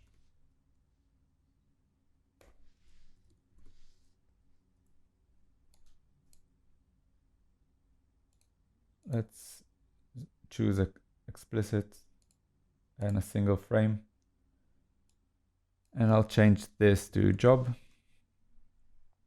And inside our geo directory, I'll just call this cloud01.vdb.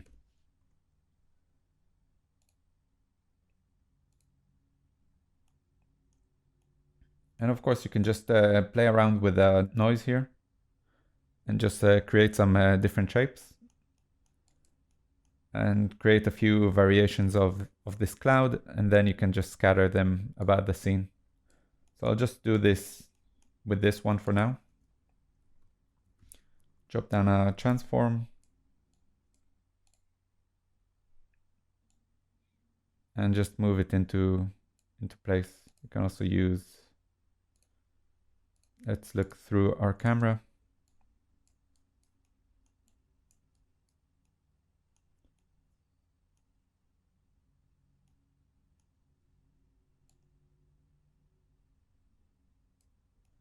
Let's also drop down a merge because we want a few of these clouds. And let's also look through our pyro bake.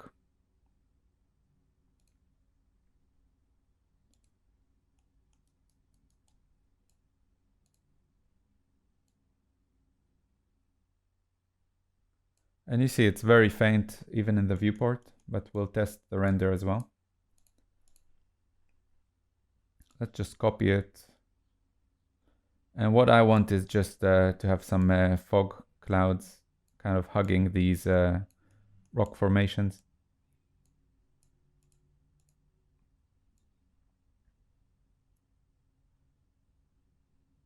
Yeah, maybe have one here.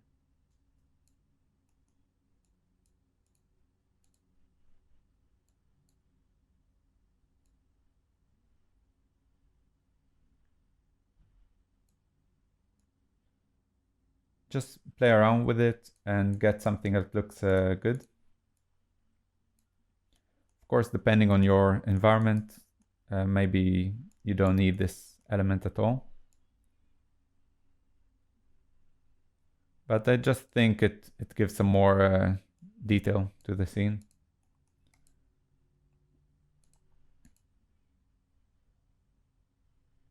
And now we can just render this and see how it looks.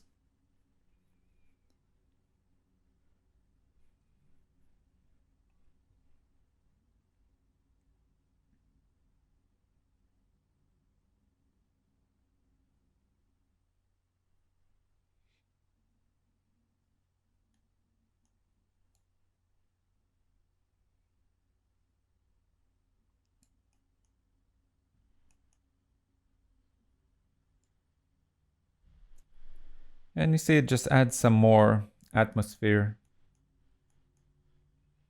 And you can take these clouds, maybe place them along these cliffs as well, just to break up the shapes a bit. And yeah, I think it adds kind of a nice feeling to this to the scene.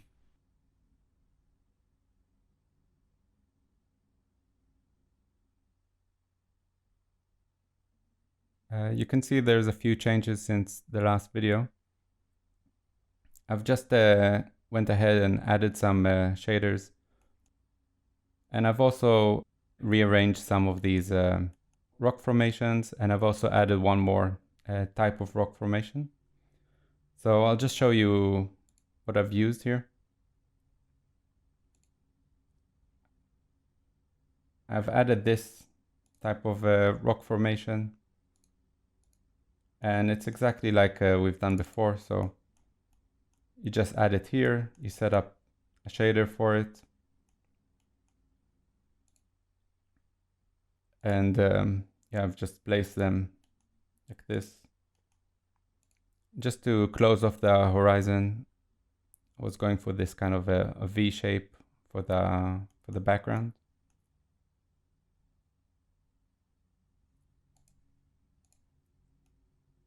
And then for the trees, same thing, just created 3 materials, gave each tree its own material here. And one thing to note with this scatter, you see it packs all our geos here. And that means Mantra won't know how to access the material path. So just to fix this, so your trees will render correctly, you just go to the Mantra node here.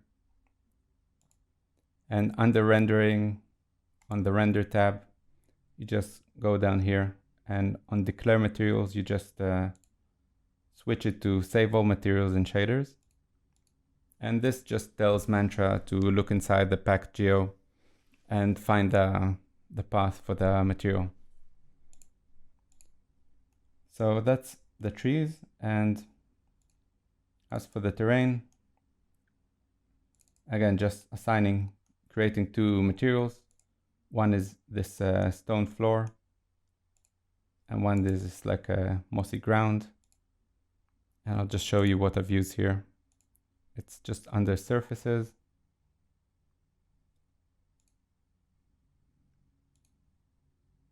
And yeah, this is a mossy ground for the bridge. And this is, well, this is the stone floor for the bridge. And this is the mossy ground for the ground section. So just create these 2 materials and then assign them. And one thing to note is there's no UV mapping here. So just add a UV unwrap. And I'll just show you here. If you press space and 5, it gets you to the UV layout. And you can see everything is just, one second. Everything is extremely small. Like this is the main ground section. And our texture is usually like this. So just scaled everything up by 10,000. And that seemed, I did a few test renders, and that seemed to be quite nice. And it's the same thing for the bridge as well. Just give it some UV mapping and then scale it up by 10,000.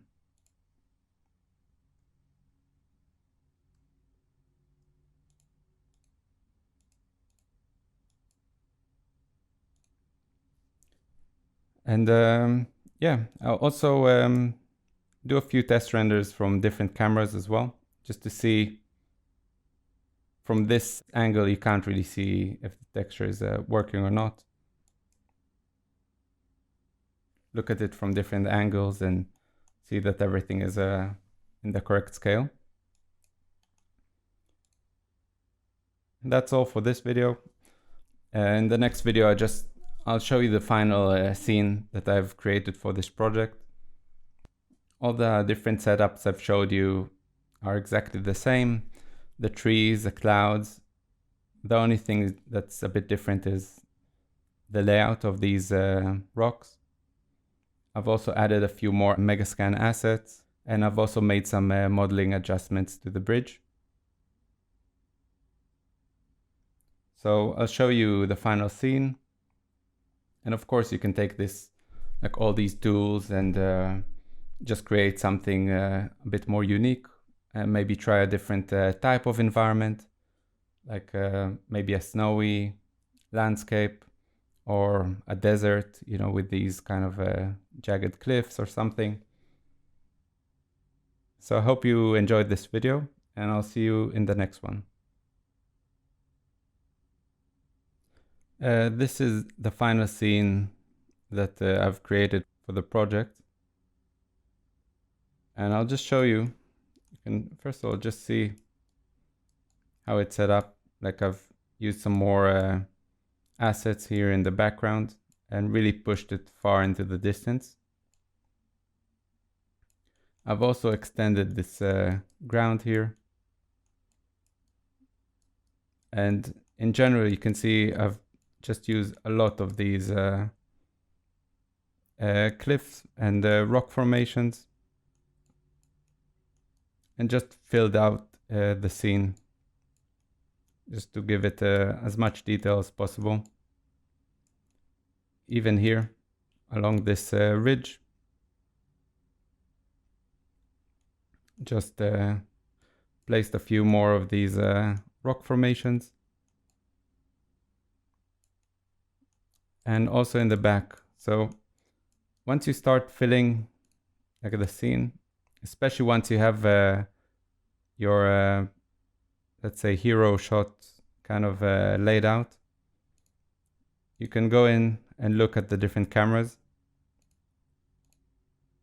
and just see where you need to add some more rock formations. Like say in this shot, we see all this bottom area. So I just added some more cliffs here and added, I'll just show you.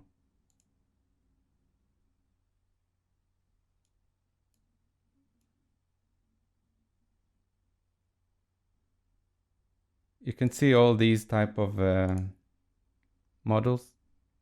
These type of models are really good just to add some detail to the ground. So you just take a few of them and yeah, you can just see them. You just place them, rotate, change the scale, and just kind of create this terrain. And again, just do it for what you can see in the camera. It doesn't matter that it's open over here. Nobody will see it.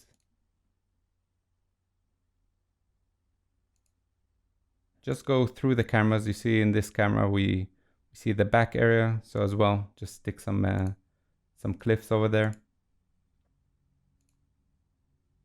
And in shot 8, we actually have quite a high view.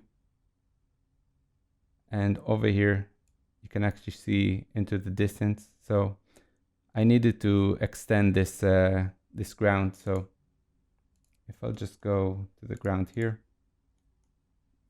you see I just added this grid, gave it some noise, and use the extrude volume to give it some depth and normals.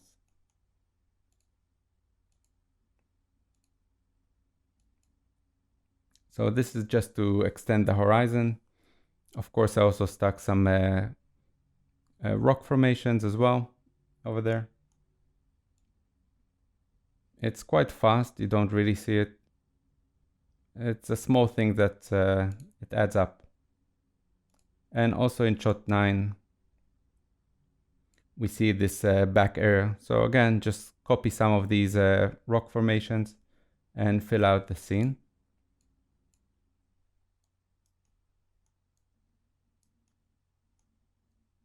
And as for these VDB clouds, you can see, like I've showed you in the previous scene, just place them in all these kind of interesting locations. Some along these cliffs here, and all over the area here around the tower, and anywhere that just adds some interesting visuals. I've also added all along this opening here, and also some of them in the background here.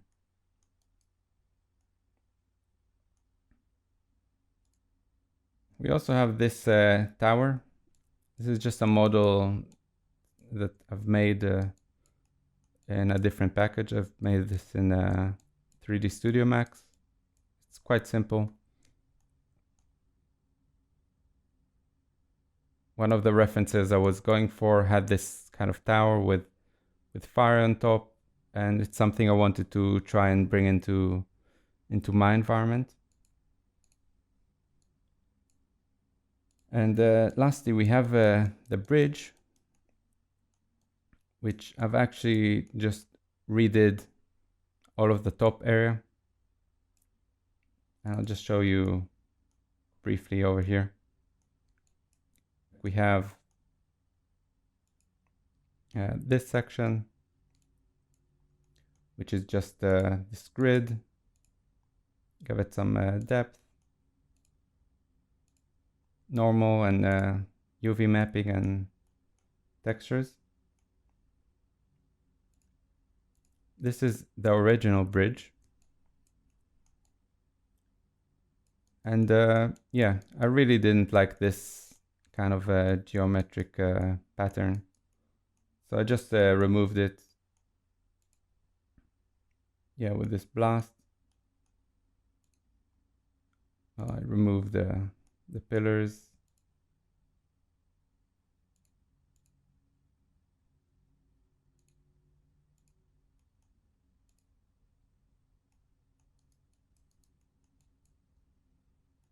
Over here. Oh, I just made it a bit wider. Gave it UV mapping. And here I just brought back these pillars. So this is this section here.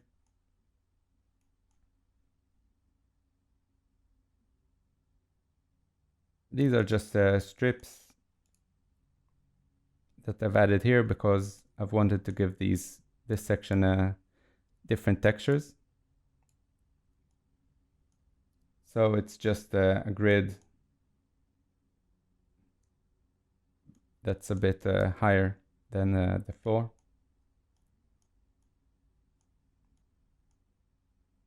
And yeah, this section here is a bit more complex, but nothing crazy. It's just adding these type of railings that you can see. So it's basically just a line, and you just move it into place, copy it to the other side,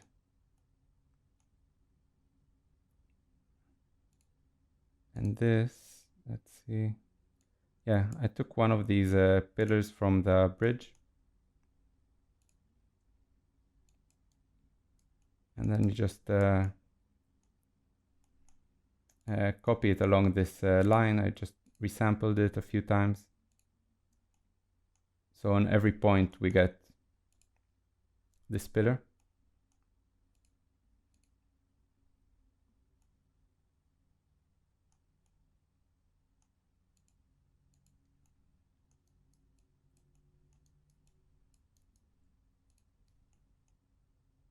I took these pillars, used them along to create this railing, and then we have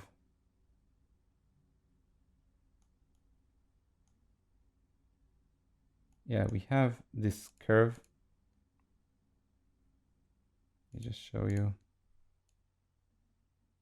So see, I just drew this kind of shape, mirror it, fuse the points, and then just scaled it and used a sweep along these lines, and then we get kind of this shape. And it's the same thing also for the top part.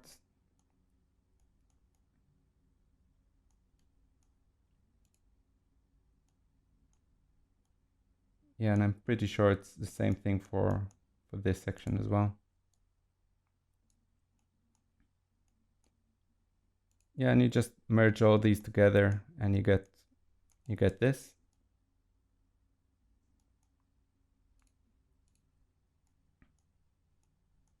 Yeah, I just rotated the UVs probably after I tried to start texturing everything. And I think lastly we have here,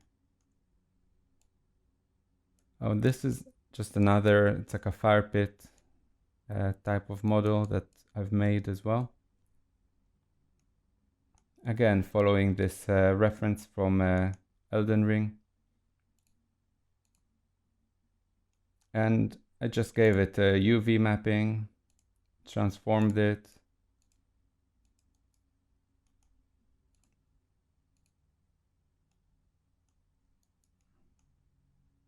Copied it to the other side of the bridge.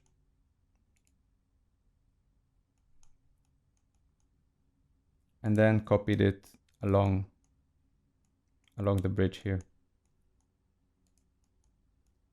So that's it for the bridge. I will save it out and make this file available to you. So if you want to use this type of bridge, you're welcome to it. And what I've used for the main texture here, I've used a texture with the displacement just to give some better detail. And I also wanted all the lighting and effects to kind of bounce off and give some nice shadows and detail.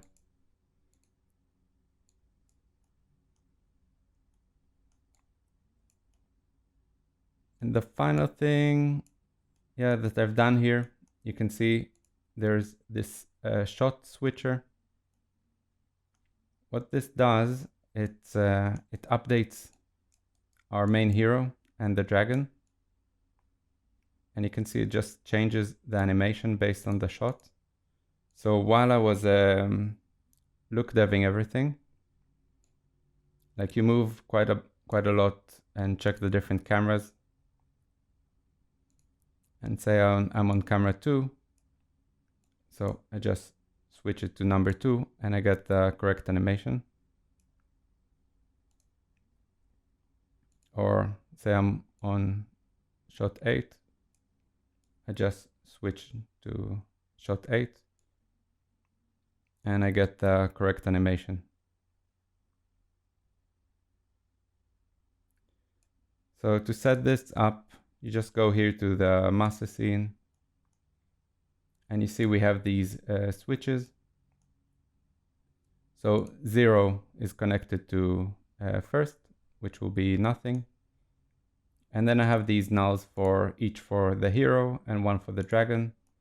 And like this for each shot. And connect all the hero ones over here and all the dragon ones over here. And then I just link,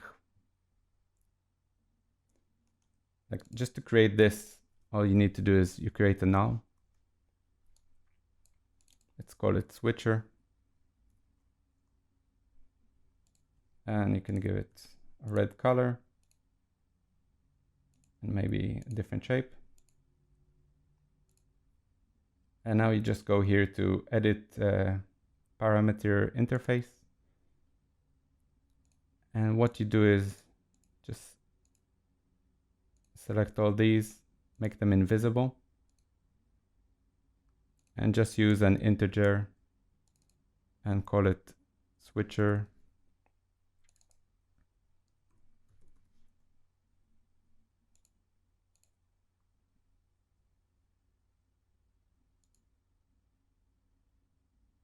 And now you just copy this parameter, and over here you just paste relative references, and then it will be linked, and you can just switch easily between the shots. So you don't have to do this step. It's just something that I wanted to show because I found it to be quite helpful.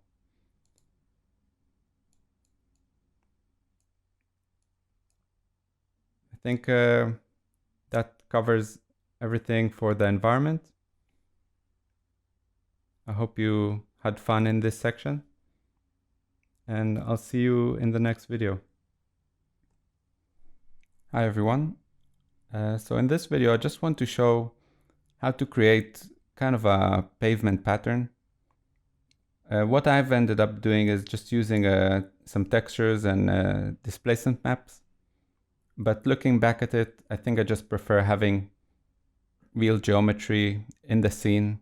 And this way, when we have the effects, they can actually interact properly with the ground. So let's just go inside the bridge here.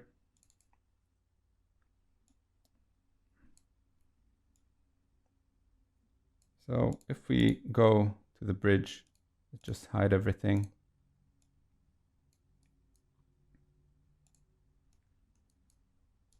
And I'll just drop down a split.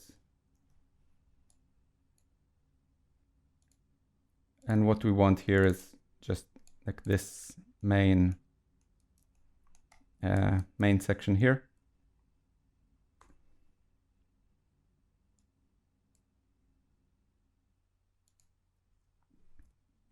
And let's drop down a null. And this will be our section, or it should be. Okay, just invert the selection here. Let's call this top layer.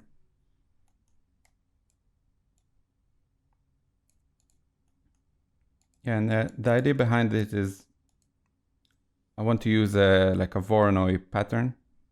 So let's just use a Voronoi factor. And now if we just give it some points, so let's scatter points and connect it. So you see we get kind of this pattern which can actually work for a pavement. And I just want to make it, first of all, a bit more natural. So let's just break these kind of straight lines. And to do this, it's quite a common technique for fracturing in general.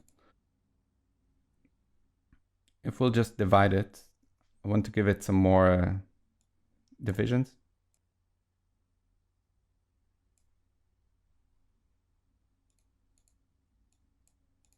So if we use a divide with breaker polygons,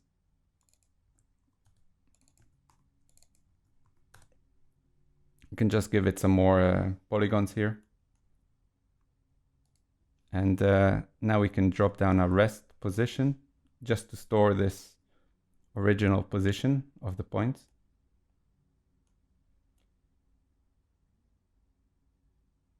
The idea behind this thing is if we noise up this position and then fracture it and then take it back to the original position, it will just it will fracture the, I'll just show you. Let's drop down a attribute noise.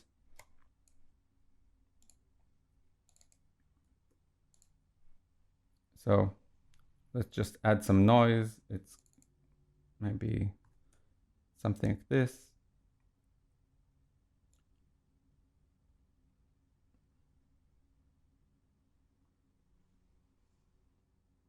Maybe something like this will be okay. And now when we fracture this shape, let's just wait for it a second. So you see now we have this shape kind of fractured in the same way. But if we drop down on attribute or a wrangle,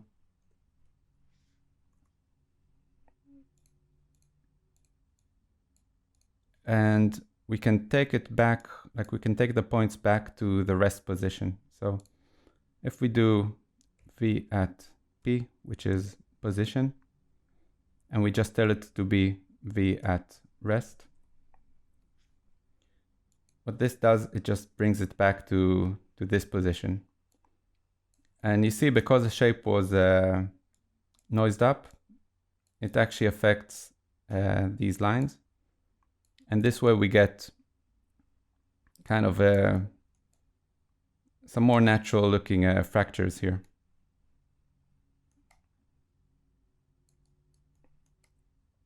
Now the next thing I want to do is I want to loop over each one of these pieces and just add some noise and like break the shape even more, because we want to give it kind of like a rocky surface type of look. So let's drop down for each connected piece, and this drops down a connectivity.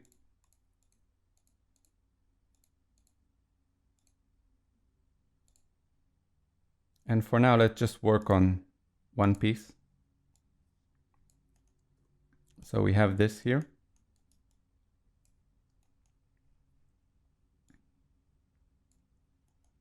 Just make some more room here.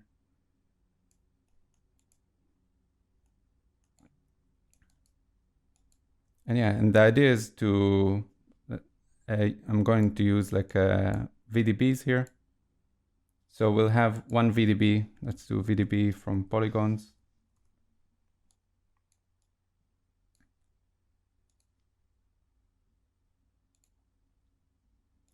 Let's give it some more resolution here. So we have this one, which is kind of the original shape. And I want to like duplicate this one. Can also take the voxel size here, just paste relative reference, just so they have the same voxel size in case we change it later. But yeah, now that we have kind of this shape, let's just add a noise.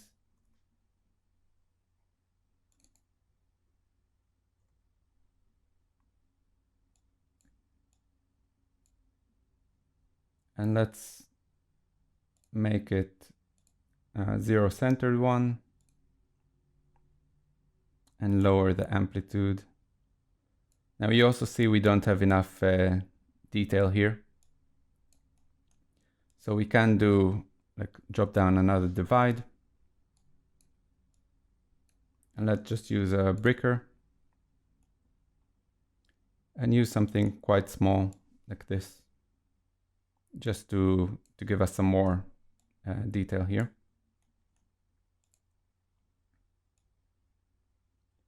So now that we have kind of this noised up shape, if we use a VDB combine, and we'll take this VDB and kind of subtract from it the other VDB. So if we go here to SDF intersection, you can just see the noise kind of eats into the original shape. So this gives kind of a worn look to this. And of course you can also use another noise. So maybe just change the offset a bit. And maybe the element size.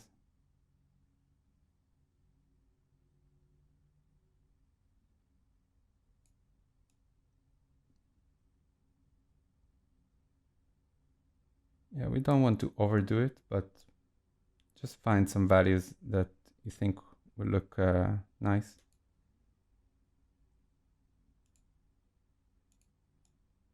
Yeah, this is probably way too much, but let's maybe try.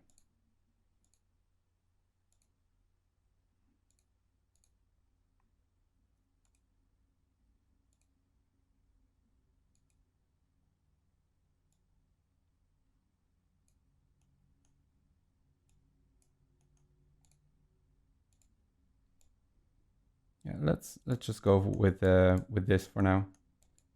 If we want, we can actually do it for, like, what I wanted to do is just break these kind of straight areas. So we can actually just do it here for the original shape and just give it a very low amount of noise.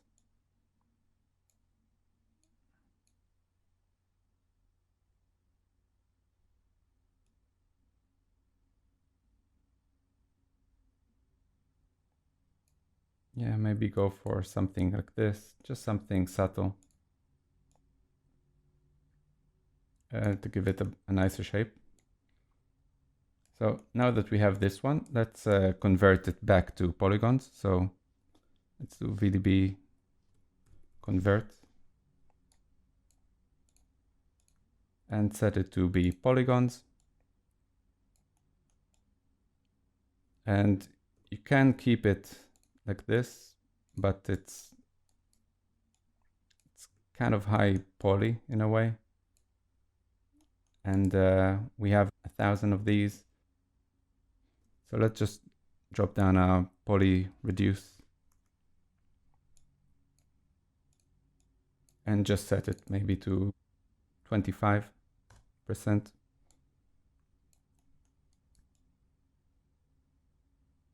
And you see the difference is quite small visually. Maybe that's too much, maybe go for 40. So this is just some optimization here. And yeah, now what we can do is let's just remove this single pass and apply these changes on all of our bricks, or all of our chunks, more likely. I'll just pause the video here and wait for it to finish. I'll actually stop this before it finishes because you can see it's quite slow, and we can actually speed it up if we use multi-threading. So if we turn this on, what we need to do is we need to drop down a compile block, and then you just kind of put this whole loop inside of it.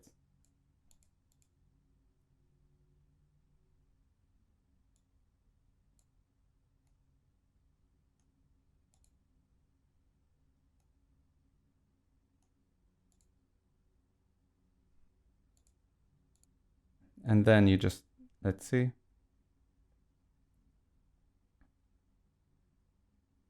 You can just see it, it goes much faster.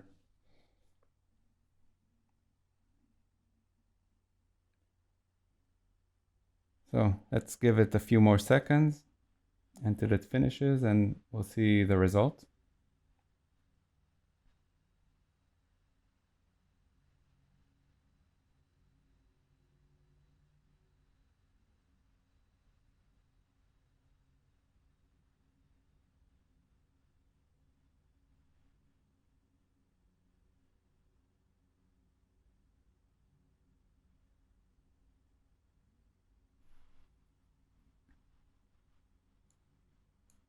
Okay, so as you can see, we get this kind of pavement, and it's looking quite nice and natural. But I want to do some more changes as well, because if you look here, it's completely flat, and I just want to break up the shape a bit. So let's do this.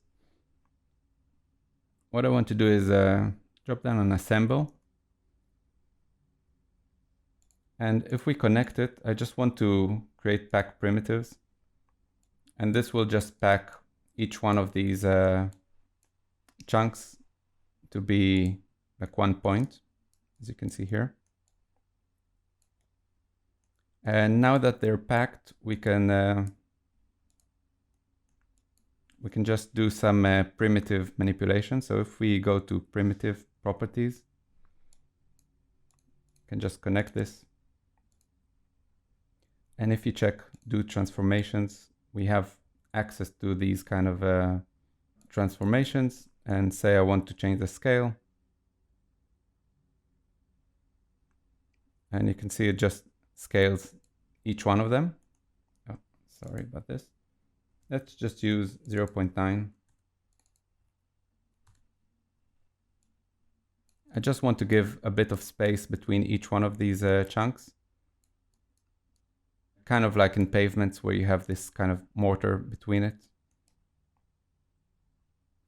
And yeah, another thing I want to do is I want to translate here. So let's just use a random. If we use a rand at ptnum, so for each point we'll get a random value from 0 to 1. And you see what it does? It translates on the y from 0 to 1. So maybe 1 is too much, obviously. So we can just put it inside a fit. If we use fit 0, 1, so we get this value here. And then we can translate it from 0 to maybe 0.2. I just want something very subtle, just to break kind of the shape.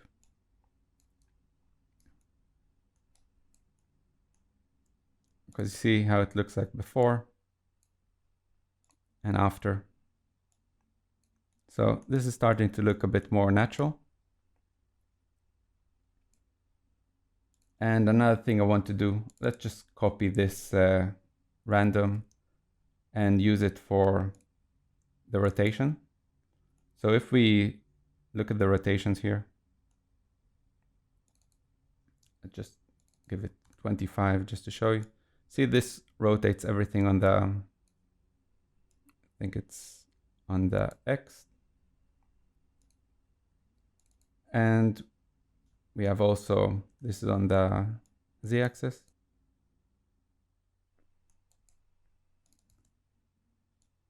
You see, and the Y would just rotate them on themselves. So we actually don't want to rotate them on the Y. Let's paste like this random expression over here. And I just want to, let's use -5 and 5.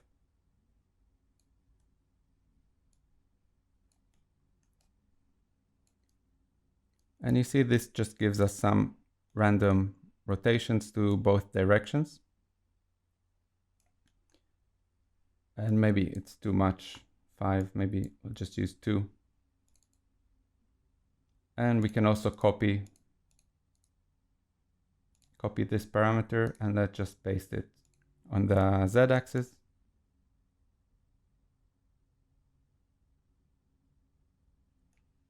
And what we can do now is let's just merge it.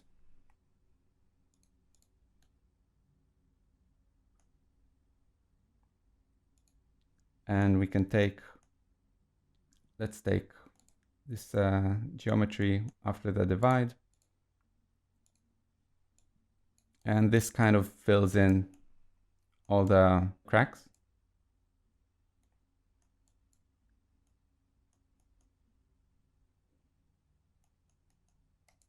Let's just drop down a null here. because I just want to view it. Now if you want, you can just add, let's just take a noise from here.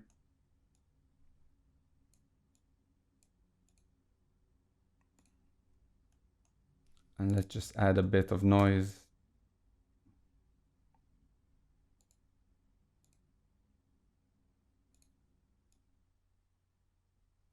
Just so it won't be too straight.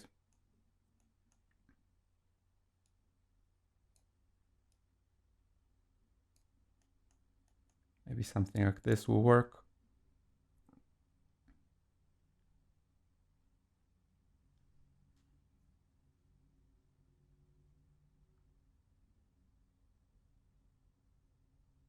Finally, let's just drop down maybe a transform here. You can see it's a bit, some of them go kind of under. So let's just bring it down a bit. Oh, that's maybe too much.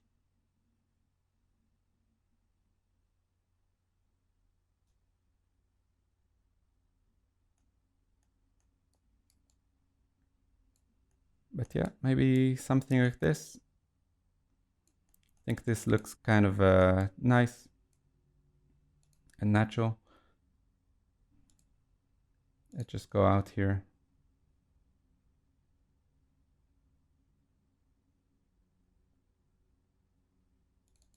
Oh, let's just also set this up and connect it to the bridge. Yeah, we also have this split here. So we'll just create another merge.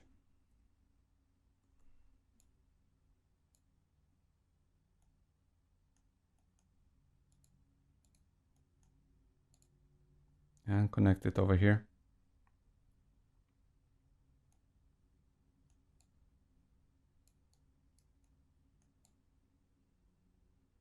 And yeah, and I feel like this kind of ground, well, it might be too high, or, you know, it sticks out a bit too much, but you can work on it a bit more. Yeah, it's definitely too high here. We can just bring it down. So I can just use another transform. And let's also show, where is our character?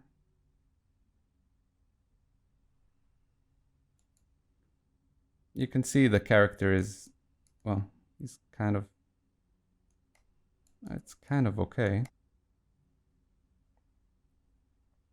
But yeah, I would just tone down, maybe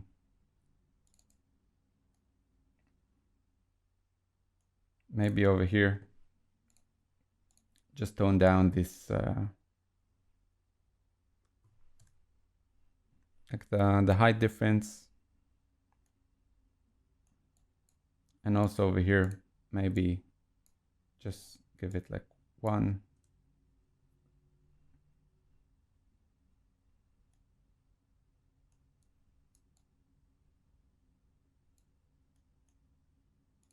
And this, let's take it down a bit more.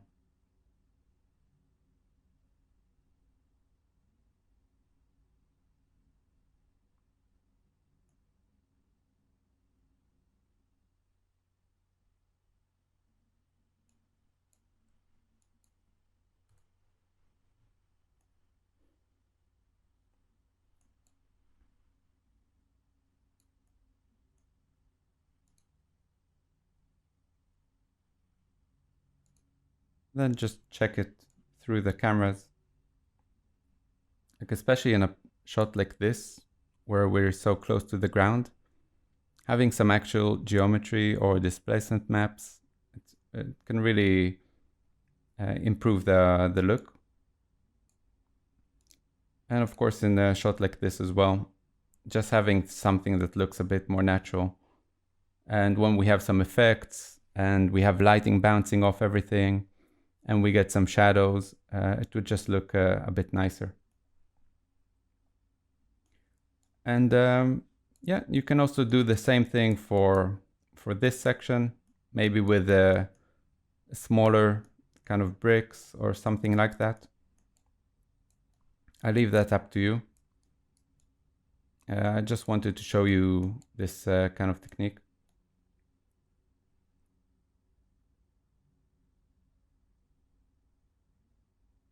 Another thing I can show you is just a mapping for this. If we have a look over here, but currently it doesn't have any UV mapping. But say we give it like UV unwrap, and we get this UVs on it. We actually want the UVs to be a bit more randomized on each piece. So to do this, we can actually just create a meta import node.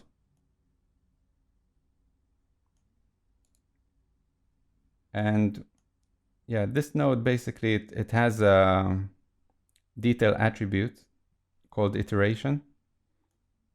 And it means for each pass of this loop, it counts up by 1. So if I go in and let's do a UV transform.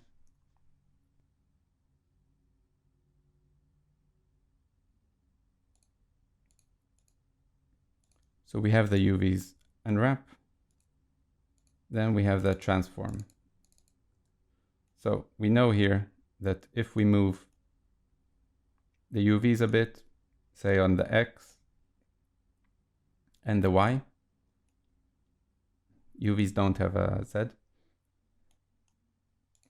Let's delete this.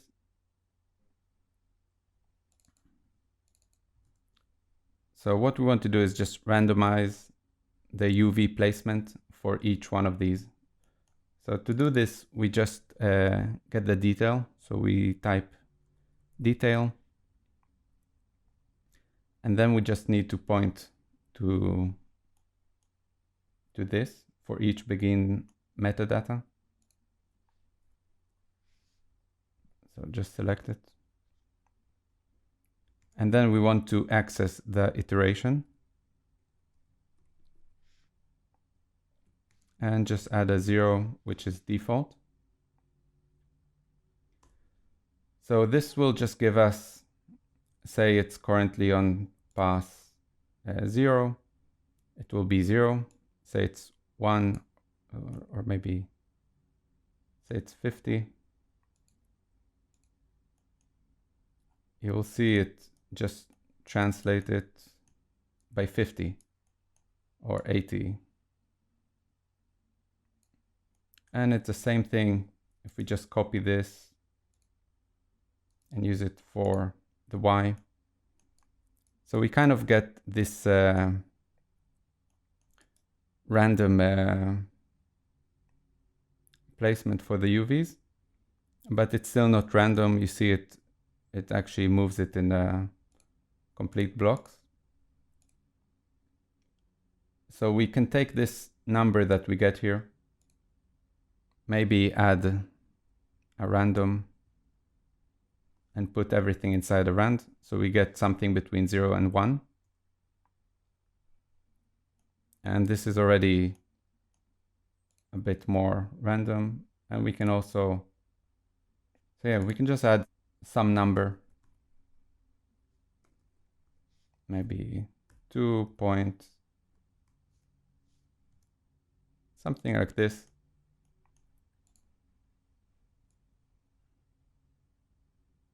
And you can just see the different positions for the UVs on each chunk.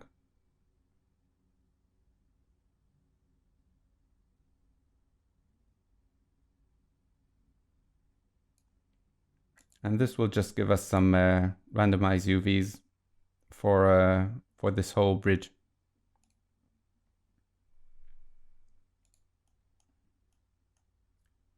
So if we go over here, let's just remove this and calculate it for everything.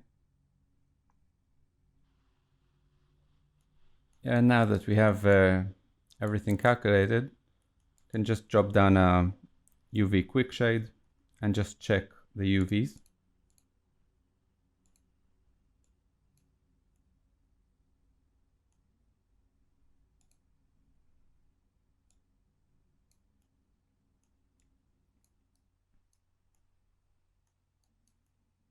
Okay, another thing I see here which I don't like is you see the sizes of these UVs. It's also changing between the chunks. Like depending if the chunk is big, the UVs, yeah. Let's just change this, and over here on the UV unwrap, we have the scale and we just want none. So I'll just let it calculate again. Yeah, and you can see this kind of fixed the scale of it. And if you look closely, you can also see like all these UVs are a bit more like random.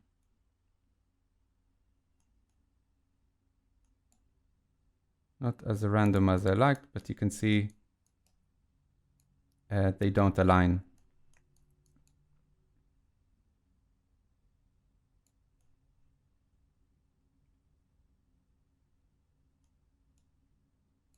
Yeah, you can actually see here. So this should be good, and I think that's it for the bridge section.